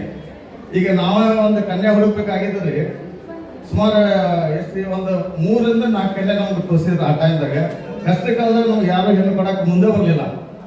ಎಲ್ಲರೂ ಕೇಳೋರು ಅವಾಗ ಹುಡುಗ ಏನು ಮಾಡ್ತಾನೆ, ಪೇಪರ್ ಹೊಂಡ ಮಾಡ್ತಾನೆ, ಚಾಕ್ಲೇಟ್ ಮಾಡ್ತಾನೆ, ಅವ್ರಿಗೆ ಯಾಕೆ ಕೊಡ್ಬೇಕು, ಅವಂಗ ಕೊಡ್ಬೇಕು ಅಂತ ಹೇಳಿದ್ರು. ಅವಾಗ ನಮ್ಮ ಗೆಳೆಯರು ಒಬ್ಬರು ಅಪ್ಪಾದವ್ರೆ ಅವ್ರು ಏನು ಮಾಡಿದ್ರು, ಅವ್ರ ಕಡೆ ನಾನು ತುಪ್ಪಿ ಕಲೆಕ್ಷನ್ ಹೋದಾಗ ಅವ್ರ ಕಡೆ ದಿವಸ 50 ರೂಪಾಯಿ ಆ ಟೈಮ್ದಾಗ ತುಪ್ಪಿ ತುಂಬ್ತಿದ್ದೇವೆ ನಾನು. ಅವಾಗ ನಾನು 3ನೇ ಕನ್ಯೆ ನನಗೆ ಪಸಂದ್ ಆಯ್ತು. ನಾ ಹೇಳಿದೆ 3ನೇ ಕನ್ಯೆ ಪಸಂದ್ ಆಯ್ತು, ನನಗೆ ಪಸಂದ್ ಆಗಿದ್ರಿ ಅಜ್ಜಾರೆ, ಅವ್ರು ಕೊಡ್ತಾರೋ ಇಲ್ಲೋ ಗೊತ್ತಿಲ್ಲ ನನಗೆ ಅಂತ ಹೇಳಿದಾರೆ. ಅವಾಗ ಏನಂತಂದ್ರೆ ಅವ್ರು ಅಂದ್ರೆ ಇಲ್ಲ ನಾನು ಮಾತಾಡ್ದೇನು ತಗೋರಿ ಅಂತಂದ್ರೆ ಕಡೆಗೆ ಅವ್ರು ಊರೆಲ್ಲ ಬಂದ್ರು, ನಮ್ಮ ಮನೆ ಎಲ್ಲ ಬಂದ್ರು. ಹುಡುಗರು ನೋಡಕತ್ತರು. ಆಮೇಲೆ ಏನು ಬಿಸ್ನೆಸ್ ಮಾಡ್ಕೊಂಡು ನೋಡಿದ್ರು, ಪೇಪರ್ ಮಟ್ಟ ಚಾಕ್ಲೇಟ್ ನೋಡಿದ್ರು ಅವ್ರು. ಏನು ಪೇಪರ್ ಮಟ್ಟ ಚಾಕ್ಲೇಟ್ ಮಾಡಿದ್ರೆ ನನ್ನ ಮಗಳಿಗೆ ಹೆಂಗೆ ಕೊಂಡೆ ಅಂತ ಹಾಕಿದ್ರು ಅವ್ರು. ಆಮೇಲೆ ಅವ್ರ ಅಜ್ಜಾರೆಲ್ಲ ತಿಳಿಸಿ ಹೇಳಿದ್ರು, ಇವತ್ತಿನವರೆಗೂ ಇಷ್ಟು ಒಂದು ಇದ್ರೊಳಗನೆ 100ರಿಂದ 50 ರೂಪಾಯಿ 100 ಪಿಗ್ಮಿ ತುಂಬ್ತಾರೆ. ಇಷ್ಟು ಸಮಯಗಳಿಗೆ LIC ಪಾಲಿಸಿ ಮಾಡ್ತಾರೆ. ಅವರು ಬಾಳೆ ಮಾಡೋಕೆ ಹೊಂಡ ಮಾಡೋದಾರ, ನೀವು ಕೊಟ್ಟು ಏನು ಹೆಚ್ಚು ಕಡೆ ನಾ ಜವಾಬ್ದಾರಿ ಅಂತ ಹೇಳಿ ಕೆಲಸ ಅವರು ಕನ್ಯಾ ಕೊಡ್ಸಿದ್ರು.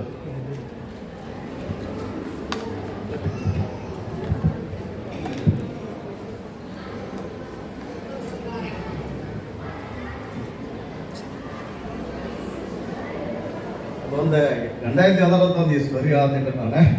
ಯಾಕಂದ್ರೆ ಹೆಣ್ಣು ಸಿಗೋದು ಎಷ್ಟು ಕಷ್ಟ ಆಯ್ತು ಅಂದ್ರೆ ಎಲ್ಲ ಆಯ್ತು. ಹುಡುಗಿ ನಮ್ಮ ಮನಸ್ಸಿಗೆ ಬಂತು, ಹುಡುಗ ಮನಸ್ಸಿಗೆ ಬಂತು. ಆದ್ರೆ ತಂದೆ ತಾಯಿ ಎಲ್ಲ ವಿಚಾರ ಮಾಡಕತ್ತಾರೆ, ಪೇಪರ್ ಮಾಡ ಚಾಕ್ಲೇಟ್ ಮಾಡೋರಿಗೆ ಹೆಂಗೆ ಕನ್ಯಾ ಕೊಡ್ಬೇಕು ಅಂತ ಕೆಲಸ ಎಲ್ಲ ವಿಚಾರ ಮಾಡಕತ್ತಾರೆ. ಅವಾಗ ನಾನೇನು ಮಾಡಿದೆ, ಮಂತನ ನೋಡಕಂತ ಮಂದಿ ಬರ್ತಾರೆ ನೋಡ್ರಿ, ಹೆಣ್ಣು ಕೊಟ್ಕೊಳ್ಳೋಣ. ಅವಾಗ ಮಂತನ ನೋಡಕ್ಕೆ ಬಂದರು. ಸುಮಾರು ಒಂದು 50 ಜನ ಹಳ್ಳಿಯಿಂದ ಬಂದರು. ಅವಾಗ ನಮ್ಮ ತಾಯಿಯವ್ರ ತಿಂದವ್ರು, ಭಾಳ ತಿಂದವ್ರು. ನನ್ನ ಮಗ ಏನು ಕುಂಟಲ್ಲ ಏನಲ್ಲ, ಅವ್ನು ಬೇಕಾದ್ರೆ ವರದಕ್ಷಿಣೆ ಕೊಟ್ಟ ಕೆಲಸ ಮಾಡೋರದಾರ ಅಂತ ಅವ್ರದ್ದು ಮನಸ್ಸಿನಾಗಿತ್ತು. ಅಷ್ಟು ಮಂದಿ ನಾನು ಕೂಡಿಸಿ, ಆಚಾರವನ್ನು ಕೂಡಿಸಿ ಅವನ್ನೆಲ್ಲ ಕರೆಸಿ, ಇನ್ನೇನು ಮಂತಾನ ನೋಡಿ ಹೆಣ್ಣು ಕೊಟ್ಟು ಊಟ ಮಾಡೋದು ಅಷ್ಟು ಉಳಿದೈತಿ, ಅಡುಗೆನೂ ಮಾಡಿಸೀವಿ. ಕಡೆಗೆ ನಮ್ಮ ತಾಯಿಯವ್ರೇನ ಅವ್ರೇನಾದ್ರು ಏನು ಕೊಡ್ತೀವಿ ಹುಡುಗಂತ ನಮ್ಮ ತಾಯಿಯವ್ರಿಗೆ ಕೇಳಿದ್ರು. ನಾವು ಏನು ಕೊಡೋದಲ್ರಿ, ಒಂದು ತಾಳಿ ಕೊಡ್ತೀವಿ, ಒಂದು ತೆಂಗಿನಕಾಯಿ ಉಡಿನ ಹಾಕಿ ಕೊಡ್ತೀವಿ, ಮದುವೆ ನೀವು ಮಾಡ್ಕೋಬೇಕಂತ ಇಷ್ಟು ಹೇಳ್ಬಿಟ್ರು. ನೀವು ಒಂದು ತಾಳಿ ಒಂದು ತೆಂಗಿನಕಾಯಿ ಕೊಡಕ್ಕೆ ನನ್ನ ಮಗ ಕುಂಟಲ್ಲ ಎದ್ದು ಬಿಡ್ರಿ ನೀವು ಅಂತ ಹೇಳ್ಬಿಟ್ರು. ನೀವು ಹೇಳ್ತೀರ 50 ಮಂದಿ ನೀವು ಎದ್ದು ಬಿಟ್ರು. 400 ಅಷ್ಟು 400 ಅಜ್ಜಾರು ಕೂಡ ಎಷ್ಟು ಕಷ್ಟಪಟ್ಟು ಕರ್ಕೊಂಡು ಬಂದೆ ಅವ್ರಿಗೆ, ಎದ್ದು ಬಿಟ್ರು. ಕಡೆಗೆ ನಾನು ಹೇಳ್ದೆ, ನಮ್ಮ ಮಾಮಾರಿಗೆ ಹೋಗಿ ಹೊರಗಡೆ ಕರೆದೆ, ಮಾಮಾರ ನಾನೊಂದು 5,000 ರೂಪಾಯಿ ನಿಮ್ಗೆ ಹೆಂಗಾರ ಮಾಡಿ ಕೊಡ್ತೇನೆ, ನೀವು 5,000 ರೂಪಾಯಿ ವರದಕ್ಷಿಣೆ ಕೊಡ್ತೇನೆ ಅಂತ ಹೇಳ್ದೆ ಅವ್ರಿಗೆ ಅಂತೇಳಿ. ಆವಾಗ ಅವ್ರು ಏನಂದ್ರೆ, ನೋಡ್ರಿ ನಿಮ್ಮ ತಾಯಿಯವ್ರು ಹಿಂಗೆಲ್ಲ ಮಾತಾಡ್ತಾರೆ, ಮಗಳನ್ನ ಕೊಡ್ಬೇಕ, ನಾಳೆ ನಿಮ್ಮ ತಾಯಿಯವ್ರು ನೋಡಿದ್ರೆ ಒಂಥರ ಹುಲಿ ನೋಡ್ದಂಗೆ ಆಗ್ತೈತೆ ನನಗೆ, ನಾನೇನು ಮಗಳನ್ನ ಕೊಟ್ಟು ನಿಮ್ಮ ತಾಯಿಗೆ ಸಿಗಿಸ್ಕೊಳ್ಳಿ ಬೇಡ ಅಂತಂದ್ರು. ಇಲ್ರಿ ನಾ ಅದೇನಿ, ನೀವು ಏನು ಚಿಂತೆ ಮಾಡಬೇಡ್ರಿ, ನಮ್ಮ ಅಜ್ಜಾರ ಅವ್ರು ಕೇಳ್ರಿ, ನಾವು ಅವ್ರಿಗೆ ಎಷ್ಟು ವರ್ಷದಿಂದ ನೋಡ್ತಾ ಇದ್ದಾರೆ ನನಗೆ ಅಂತ ಅಂದಾಗ ಒಪ್ಕೊಂಡವ್ರು. ಅವಾಗ ನಮ್ಮ ತಾಯಿಯವ್ರು ಒಪ್ಕೊಳ್ತಾ ಇರಲಿಲ್ಲ. ಆಮೇಲೆ ಅವ್ರಿಗೆ ರೂಮ್ನಾಗ ಕರ್ಕೊಂಡು ಹೋಗಿ ಕಾಲು ಗಟ್ಟಿಗೆ ಹಿಡಿದ್ಬಿಟ್ಟ ನಾನು. ತಾಯಿ ಇದು ಕನ್ಯಾ ಬಿಟ್ಟು ಅಂದ್ರೆ ಮತ್ತೆ ನಾನು ಹುಡುಕಾಗೋದಿಲ್ಲ, ನನಗೆ ಯಾರು ಕನ್ಯಾ ಕೊಡೋದಿಲ್ಲ, ನಾ ಮಾಡೋದೇ ಪೇಪರ್ ಮಟ ಬಿಸ್ಕಿಟ್ ಕೆಲಸ ಮಾಡ್ತೀನಿ, ಅದಕ್ಕೆ ನೀವು ಹೆಂಗಾರು ಒಪ್ಕೋ 5,000 ರೂಪಾಯಿ ಕೊಡಕ್ಕೆ ರೆಡಿ ಆಗ್ಯಾರ. ಅದು ಹಳೆ ಕಾಲ ನಾವು 87ರ ಮದುವೆ ಆಗಿತ್ತು, ನಾವು 5,000 ರೂಪಾಯಿ ಕೊಡಕ್ಕೆ ರೆಡಿ ಆಗ್ಯಾರ ಅಂತ ಅಂದಾಗ ಅವಾಗ ಖುಷಿಯಾಗಿ ಬಂದು ಮಾತು ಕೊಟ್ಟರು ಅವರು. ಹಂಗೆ ಹೆಣ್ಣುಗಂಡು ಸಿಗೋದಂದ್ರೆ ಭಾಳ ಕಷ್ಟ ಐತಿ ಈ ಕಾಲದಾಗ.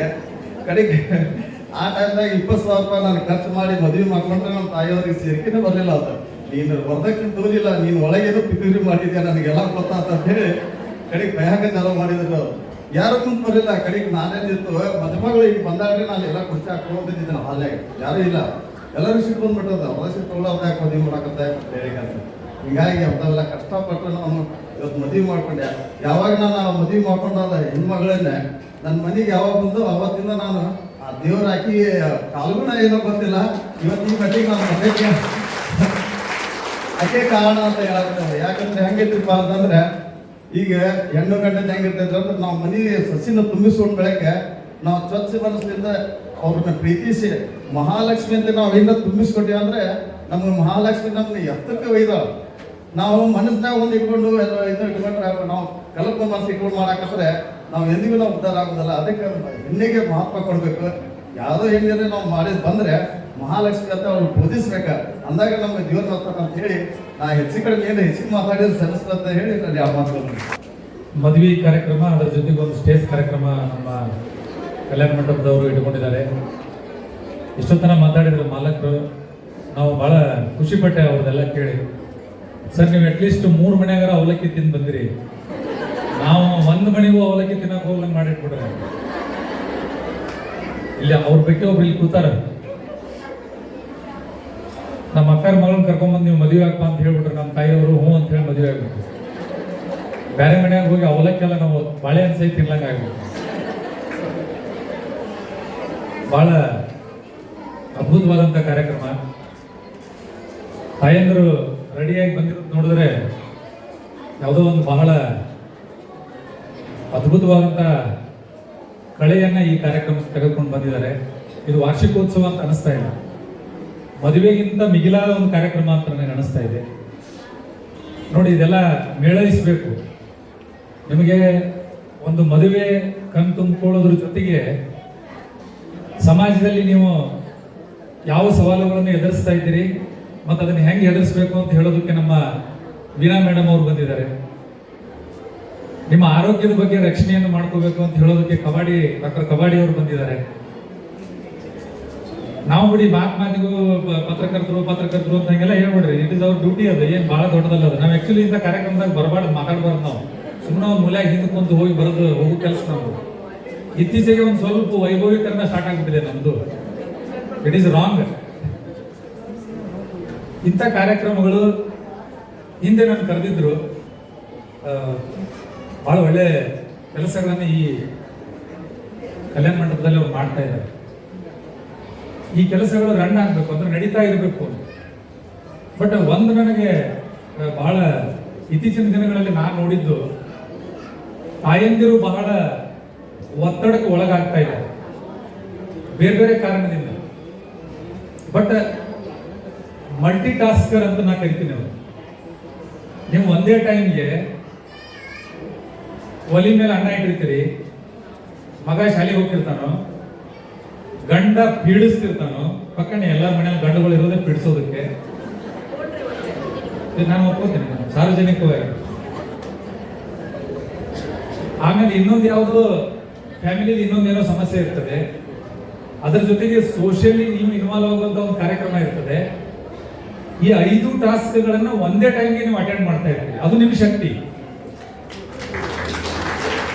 ಬಹುಶಃ ಇನ್ನೊಂದು 5 ರಿಂದ 10 ವರ್ಷ ಅನ್ಕೋತೀನಿ ನಾನು.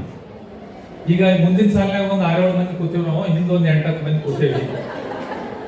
ವ್ಯಕ್ತಿ ಮೇಲೆ ಪರವಾಗಿಲ್ಲ, ಒಂದು 50-50 ಇದೆ. ಇನ್ನೊಂದು 10 ವರ್ಷ ಹೋದ್ರೆ ಫುಲ್ ಪ್ಲೆಜ್ ನೀವೇ, ಮತ್ತೆ ನೀವೇ ಇರಬೇಕು ಅಂತ ನಾವು ಒಪ್ಕೋತೀವಿ. 2 ಕಾರಣಕ್ಕೆ. ಒಂದು ಎಕ್ಸಾಂಪಲ್ ಕೊಡ್ತೀನಿ ನಿಮಗೆ. BMTC ಅಂದ್ರೆ ಬೆಂಗಳೂರದು ಸಾರಿಗೆ ಸಂಸ್ಥೆ ಏನಿದೆ, ತುಂಬಾ ಲಾಸ್ ಅಲ್ಲಿ ಇತ್ತು ಈಗ ಒಂದು 10-15 ವರ್ಷದ ಹಿಂದೆ. ಈ ಲಾಸ್ ಇಂದ ಹೊರಗೆ ಬರ್ಬೇಕಂದ್ರೆ ಏನ್ ಮಾಡ್ಬೇಕು ಅನ್ನುವಂಥದ್ದು ಒಂದು ಚರ್ಚೆ ಬಂತು. ಒಬ್ರು ಯಾರೋ ಒಂದು ಐಡಿಯಾ ಕೊಟ್ಟರು. ಆರ್ ಅಶೋಕ್ ಅವರು ಇವತ್ತೇನೋ ಅಪೋಸಿಷನ್ ಲೀಡರ್ ಇದ್ದಾರೆ, ಅವರು ಅವಾಗ ಸಾರಿಗೆ ಮಂತ್ರಿ ಇದ್ರು. ಅವರು ಒಂದು ಸಿಂಪಲ್ ಕೆಲಸ ಮಾಡಿದ್ರು. ಖಾಲಿಯಾಗಿರುವ ಎಲ್ಲ ಕಂಡಕ್ಟರ್ ಹುದ್ದೆಗಳನ್ನ ಮಹಿಳಾ ಹುದ್ದೆಗಳಾಗಿ ಅವರು ನೇಮಕ ಮಾಡಿದ್ರು. 1 ವರ್ಷದಲ್ಲಿ BMTC ಲಾಸ್ ಇಂದ ಹೊರಗೆ ಬಂದು 20 ಕೋಟಿ ರೂಪಾಯಿ ಲಾಭ ಮಾಡಿದ್ರು. ಇದು ಬಿಡಿ, ಇದು ಲೋಕಲ್. ಇದು ರೀಸೆಂಟ್ ಆಗಿ ನಿಮ್ಗೆಲ್ಲ ಗೊತ್ತಿದೆ, ಪಾಕಿಸ್ತಾನ ಜೊತೆ ನಮ್ದು ಯುದ್ಧ ಆಯಿತು. 2 ಕಮಾಂಡರ್ಗಳನ್ನ ನೇಮಕ ಮಾಡೋದು, ಸೋಫಿಯಾ ಕುರೇಶಿ ಅವ್ರ ಜೊತೆ ಇನ್ನೊಬ್ರು. ಅಂದ್ರೆ ನಮ್ಮ ದೇಶವನ್ನ ಶತ್ರುಗಳಿಂದ ರಕ್ಷಣೆ ಮಾಡೋದು ಮೊದಲೇ ಇತ್ತಿದು. ಕಿತ್ತೂರು ರಾಣಿ ಚೆನ್ನಮ್ಮನ ಹೆಸರು ಕೇಳಿದೀವಿ, ಕೆಳದಿ ಚೆನ್ನಮ್ಮನ ಹೆಸರು ಕೇಳಿದೀವಿ, ಒಣಕೆ ಓಬವ್ವನ ಹೆಸರು ಕೇಳಿದೀವಿ, ಝಾನ್ಸಿ ರಾಣಿ ಲಕ್ಷ್ಮೀಬಾಯಿ ಹೆಸರು ಕೇಳಿದೀವಿ. ಇದು ಮೊದಲಿತ್ತು, ಬಟ್ ಇದು ಇತಿಹಾಸದಲ್ಲಿತ್ತು. ಇದನ್ನ ಯಾರೋ ಒಪ್ಪಗೋತಿರ್ಲಿಲ್ಲ ನಮ್ಮಂತವ್ರು. ಬಹುಶಃ ಯಾರು ಹಿಂದೇನೋ ಹೋರಾಡಿದ್ರಂತ. ಬಟ್ ಮೋದಿ ಅವರು ಒಂದು ಒಳ್ಳೆ ಅವಕಾಶವನ್ನು ಮಾಡಿಕೊಟ್ರು ಹೆಣ್ಮಕ್ಳಿಗೆ. ನಮ್ಮ ದೇಶದೊಳಗೆ ಸದೃಢವಾದಂಥ ಭಾರತದೊಳಗೆ 2 ಕಮಾಂಡರ್ಗಳು ಇಡೀ ಜಗತ್ತು ವಾಪಸ್ ನಮ್ಮ ಕಡೆ ತಿರುಗಿ ನೋಡುವಂತ ಕೆಲಸವನ್ನ 2 ಮಹಿಳೆಯರು ಮಾಡಿದ್ದಾರೆ. ಯಾಕೆ ಈ ಮಾತನ್ನು ಹೇಳ್ತೀನಿ ಅಂದ್ರೆ, ಮಹಿಳೆ ಸಂಘಟಿತರಾದರೆ, ಮಹಿಳೆ ಏನಾದರೂ ಮನೆ ಜವಾಬ್ದಾರಿಯನ್ನು ತೆಗೆದುಕೊಂಡ್ರೆ, ಮಹಿಳೆ ಏನಾದರೂ ಒಂದು ಜಿಲ್ಲೆಯ ಜವಾಬ್ದಾರಿಯನ್ನು ತೆಗೆದುಕೊಂಡ್ರೆ, ಸ್ನೇಹಲಾರ್ ಅವರು ನಿನ್ನೆ ಬಂದು ಜಾಯಿನ್ ಆಗಿದ್ದಾರೆ DC ಆಗಿ.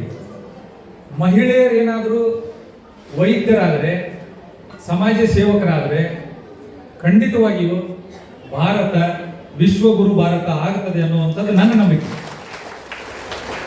ನನ್ನ ತಾಯಿ ಬಗ್ಗೆ ಹೇಳಿದರು. ನನ್ನ ತಾಯಿ ಜನಪದ ಕಲಾವಿದರು. ಅದ್ರ ಜೊತೆಗೆ ಅವರು ಮಲ್ಟಿ ಟಾಸ್ಕರ್, ಅವ್ರು ನೋಡಿನೇ ನಾನು ಈ ಮಾತನ್ನು ಹೇಳ್ತಾ ಇರೋದು. ನಮ್ಮ ಮನೆ ಎದುರಿಗೆ ಯಾರಾದರೂ ತಪ್ಪು ಮಾಡಿದವ್ರು ದಾಟಿ ಹೋಗ್ಬೇಕಂದ್ರೆ ಇವತ್ತಿಗೂ ಹೆದರ್ತಾರೆ. ಅವ್ರಿಗೊಂದು ಕಮಾಂಡಿಂಗ್ ಇದೆ. ಅಂದ್ರೆ ಅಷ್ಟು ನೈತಿಕತೆಯನ್ನ ಹೆಣ್ಣು ಮಕ್ಕಳು ಬೆಳೆಸ್ಕೊಂಡ್ರೆ ಬೇರೆಯವರೆಲ್ಲರೂ ಸರೆಂಡರ್ ಆಗಲೇಬೇಕು. ಹೆಂಡತಿ ಅಂದ್ರೆ ಮನೆಯ ಹಿರಿಯರು ಯಾರಿರ್ತಾರೋ ಅವ್ರ ಕೈಯಲ್ಲಿ ಏನಾದರೂ ಆ ಪವರ್ ಇತ್ತು ಅಂದ್ರೆ, ಅವರು ನೈತಿಕವಾಗಿ ಸ್ಟೇಬಲ್ ಆಗಿದ್ರು ಅಂದ್ರೆ ಖಂಡಿತವಾಗಿಯೂ ಎಲ್ಲರೂ ಅವರ ಆರ್ಡರ್ ಅನ್ನು ನಾವು ಒಬೆ ಮಾಡೇ ಮಾಡ್ತೀವಿ. ಸೊ ಅಂತ ಒಂದು ಅವಕಾಶವನ್ನ ಸಮಾಜಕ್ಕೆ ಈ ಮುಖೇನ ಈ ಒಂದು ಕಲ್ಯಾಣ ಮಂಟಪ ಇಟ್ಕೊಂಡು ಇಲ್ಲಿ ಬೇರೆ ಬೇರೆ ತರದ ಸಾಮಾಜಿಕ ಕೆಲಸಗಳನ್ನು ಮಾಡ್ತಿರುವಂತ ನಮ್ಮ ಲೋಲಿನವ್ರ ಸರ್ ಅವ್ರನ್ನ ನಾವೆಲ್ಲರೂ ಒಂದು ಜೋರಾದ ಚಪ್ಪಾಳೆ ಮೂಲಕ ಅಭಿನಂದಿಸಬೇಕು ಅಂತ ಹೇಳ್ತೀನಿ. ಸನ್ಮಾನ ಬಹಳ ಸಣ್ಣದು. ಇಲ್ಲಿ ವೈದ್ಯ ದಂಪತಿಗಳಿಗೆ ಸನ್ಮಾನ ಮಾಡೋದು ನಮ್ಮ ರಾಜೇಶ್ವರಿ ಮೇಡಮ್ ಅವರು ಇಲ್ಲಿ ಇದ್ದಾರೆ. ಇವತ್ತು ಒಬ್ರು ಯಾರಾದ್ರೂ ಹೋಗಿ ಹಾಸ್ಪಿಟಲ್ ಅಡ್ಮಿಟ್ ಆದ್ರೆ ನಾವು ಲಕ್ಷಗಟ್ಟಲೆ ಬಿಲ್ ಅನ್ನು ಮಾಡ್ತಾರೆ. ಬಟ್ ನಮ್ಮ ಸಂಪ್ರದಾಯಬದ್ಧವಾಗಿರುವಂತಹ ಔಷಧಿಯನ್ನ ನಮ್ಮ ಮನೆಯಲ್ಲಿರುವಂತಹ ನವಣಕ್ಕಿ, ಜೀರಿಗೆ, ಸಾಸ್ಮಿ ಇಂಥದ್ರಲ್ಲೇ ನಮ್ಮ ಔಷಧವನ್ನ ಇಟ್ಕೊಂಡು ನಾವು ದೊಡ್ಡ ದೊಡ್ಡ ರೋಗಗಳನ್ನ ಕ್ಯೂರ್ ಮಾಡ್ಬೇಕು ಅನ್ನೋದ್ರ ಬಗ್ಗೆ ಇವತ್ತು ರಾಜೇಶ್ವರಿ ಮೇಡಮ್ ಅವರು ತುಂಬಾ ಒಳ್ಳೆ ಕೆಲಸ ಮಾಡ್ತಾ ಇದ್ದಾರೆ. ಅವ್ರ ಜೊತೆ ಇನ್ನೊಬ್ಬರ ಹೆಸರು ಚಾರುಲತಾ ಮೆಳವಂಕಿ ಅವರು. ನಾನು ನಮ್ಮ ಪತ್ರಕರ್ತರ ಸಂಘಕ್ಕೆ ನಮ್ಮ ಎಲ್ಲ ಫ್ಯಾಮಿಲಿಗಳನ್ನ ಕರೆಸಿ, ಅಂದ್ರೆ ನಮ್ಮ ತಾಯಂದ್ರು, ನಮ್ಮ ಮಿಸ್ಸಸ್, ನಮ್ಮ ಮಕ್ಕಳು ಎಲ್ಲರನ್ನೂ ಸೇರಿಸಿ ಒಂದು ಆಹಾರವೇ ಔಷಧಿ ಅಂತ ಒಂದು ಕಾರ್ಯಕ್ರಮ ಮಾಡಿದೆ ಲಾಸ್ಟ್ ಜುಲೈನಲ್ಲಿ. ಆ ಕಾರ್ಯಕ್ರಮಕ್ಕೆ ಅವ್ರನ್ನ ಕರೆಸಿದೆ. ಔಷಧ ಇಲ್ಲದೇನೆ ನಾವು ಹೆಂಗೆ ನಮ್ಮ ಆರೋಗ್ಯವನ್ನು ಚೆನ್ನಾಗಿ ಇಟ್ಕೋಬೇಕು. ಈ ಮೇಡಮ್ ಅವ್ರು ಹೇಳಿದ್ರು ಸರ್ವೈಕಲ್ ಕ್ಯಾನ್ಸರ್ ಬಗ್ಗೆ ಎಲ್ಲ ಹೇಳಿದ್ರು. ರೋಗ ಬಂದ ಮೇಲೆ ಕ್ಯೂರ್ ಮಾಡ್ಕೊಳ್ಳೋದು ಬೇರೆ, ಬಟ್ ರೋಗ ಬರೋಕ್ ಮುಂಚೆನೆ ನಾವು ನಮ್ಮ ಮನೆಯಲ್ಲಿರುವಂತಹ ಆಹಾರಗಳನ್ನು ಬಳಸ್ಕೊಂಡು ನಾವು ಹೆಂಗೆ ಚೆನ್ನಾಗಿ ಕೆಲಸ ಮಾಡಬಹುದು ಅನ್ನೋದ್ರ ಬಗ್ಗೆ ರಾಜೇಶ್ವರಿ ಮೇಡಮ್ ಅವರು ಮತ್ತು ಚಾರುಲತಾ ಮೆಳವಂಕಿ ಅವರು ಕೆಲಸ ಮಾಡ್ತಾ ಇದ್ದಾರೆ. ಮೇಡಮ್ ಅವರು ಹೆಸಿಟೇಟ್ ಮಾಡ್ಕೊಂಡ್ರು ಸರ್ವೈಕಲ್ ಕ್ಯಾನ್ಸರ್ ಬಗ್ಗೆ ಮಾತಾಡೋದಕ್ಕೆ. ನೋ ಮೇಡಮ್, ನೀವು ಓಪನ್ ಆಗಿ ಮಾತಾಡ್ರಿ, ಕಲ್ಯಾಣ ಮಂಟಪದಲ್ಲೂ ಮಾತಾಡ್ರಿ, ಹೆಚ್ಚು ಕಡಿಮೆ ಆದ್ರೆ ಜಾತ್ರೆಗಳಲ್ಲೂ ಮಾತಾಡ್ರಿ. ಯಾಕಂದ್ರೆ ಅಗತ್ಯ ಇದೆ. ನಾವು ಒಂದು ಆರ್ಟಿಕಲ್ ಬರಿಬೇಕಾದ್ರೆ ನಮಗೆ ತುಂಬಾ ದುಃಖ ಆಗುತ್ತೆ. ಅಂತ ಆರ್ಟಿಕಲ್ಗಳನ್ನು ಬರೆಯುವಾಗ ನಮ್ಗೆ ನೋವಾಗುತ್ತೆ. ಇಷ್ಟೆಲ್ಲ ವ್ಯವಸ್ಥೆ ಇದ್ದು, ಇಷ್ಟೆಲ್ಲ ನಾವು ಮಾತಾಡೋರು ಇದ್ದು, ಇಷ್ಟೆಲ್ಲ ಎಕ್ಸ್ಪರ್ಟ್ಸ್ ಇದ್ದು, ನಮ್ಮ ಊರಿನಲ್ಲಿರುವಂತ 21 ವರ್ಷದ ಒಬ್ಬ ಹೆಣ್ಣು ಮಗುವಿಗೆ ಒಂದು ಕ್ಯಾನ್ಸರ್ ಬಂತು ಅಂತಂದ್ರೆ ಅವ್ರ ಮನೆ ಪರಿಸ್ಥಿತಿ ಏನಾಗುತ್ತೆ ಅದನ್ನೆಲ್ಲ ನಾವು ಅನುಭವಿಸಿದೀವಿ. ನಮ್ಮ ಮನೆಗಳಲ್ಲಿ ಆ ಘಟನೆಗಳಾದಾಗ ನಾವೆಲ್ಲ ಅದನ್ನು ಅನುಭವಿಸಿದ್ದೀವಿ. ಸೊ ಇಂಥ ಒಂದು ಸಮಾಜಮುಖಿ ಕೆಲಸದತ್ತ ಇವತ್ತು ಬನಶಂಕರಿ ದೇವಸ್ಥಾನ ಮತ್ತು ಕಲ್ಯಾಣ ಮಂಟಪ ಮುನ್ನಡೀತಾ ಇದೆ. ಸರ್, ನಾನು ಅನ್ಎಕ್ಸ್ಪೆಕ್ಟೆಡ್ ಆಗಿ ಬಂದೆ. ನಮ್ಮ 4-5 ಜನ ಪತ್ರಕರ್ತರಿಗೆ ಇಲ್ಲಿ ಸನ್ಮಾನ ಇದೆ. ನಾ ಗಿಲ್ಡಿನ ಅಧ್ಯಕ್ಷ ಆಗಿ ನಾ ಪ್ರೆಸೆಂಟ್ ಇರಬೇಕು ಅಂತ ನಾ ಬಂದೆ. ನನ್ನನ್ನು ವೇದಿಕೆಗೆ ಕರೆದು 4 ಮಾತು ಮಾತಾಡಲಿಕ್ಕೆ ತಾವು ಅವಕಾಶ ಕೊಟ್ಟಿದ್ದಕ್ಕಾಗಿ ತಮ್ಮೆಲ್ಲರಿಗೂ ವಂದಿಸಿ ನನ್ನ ಮಾತನ್ನು ಮುಗಿಸ್ತೀನಿ. ಧನ್ಯವಾದ.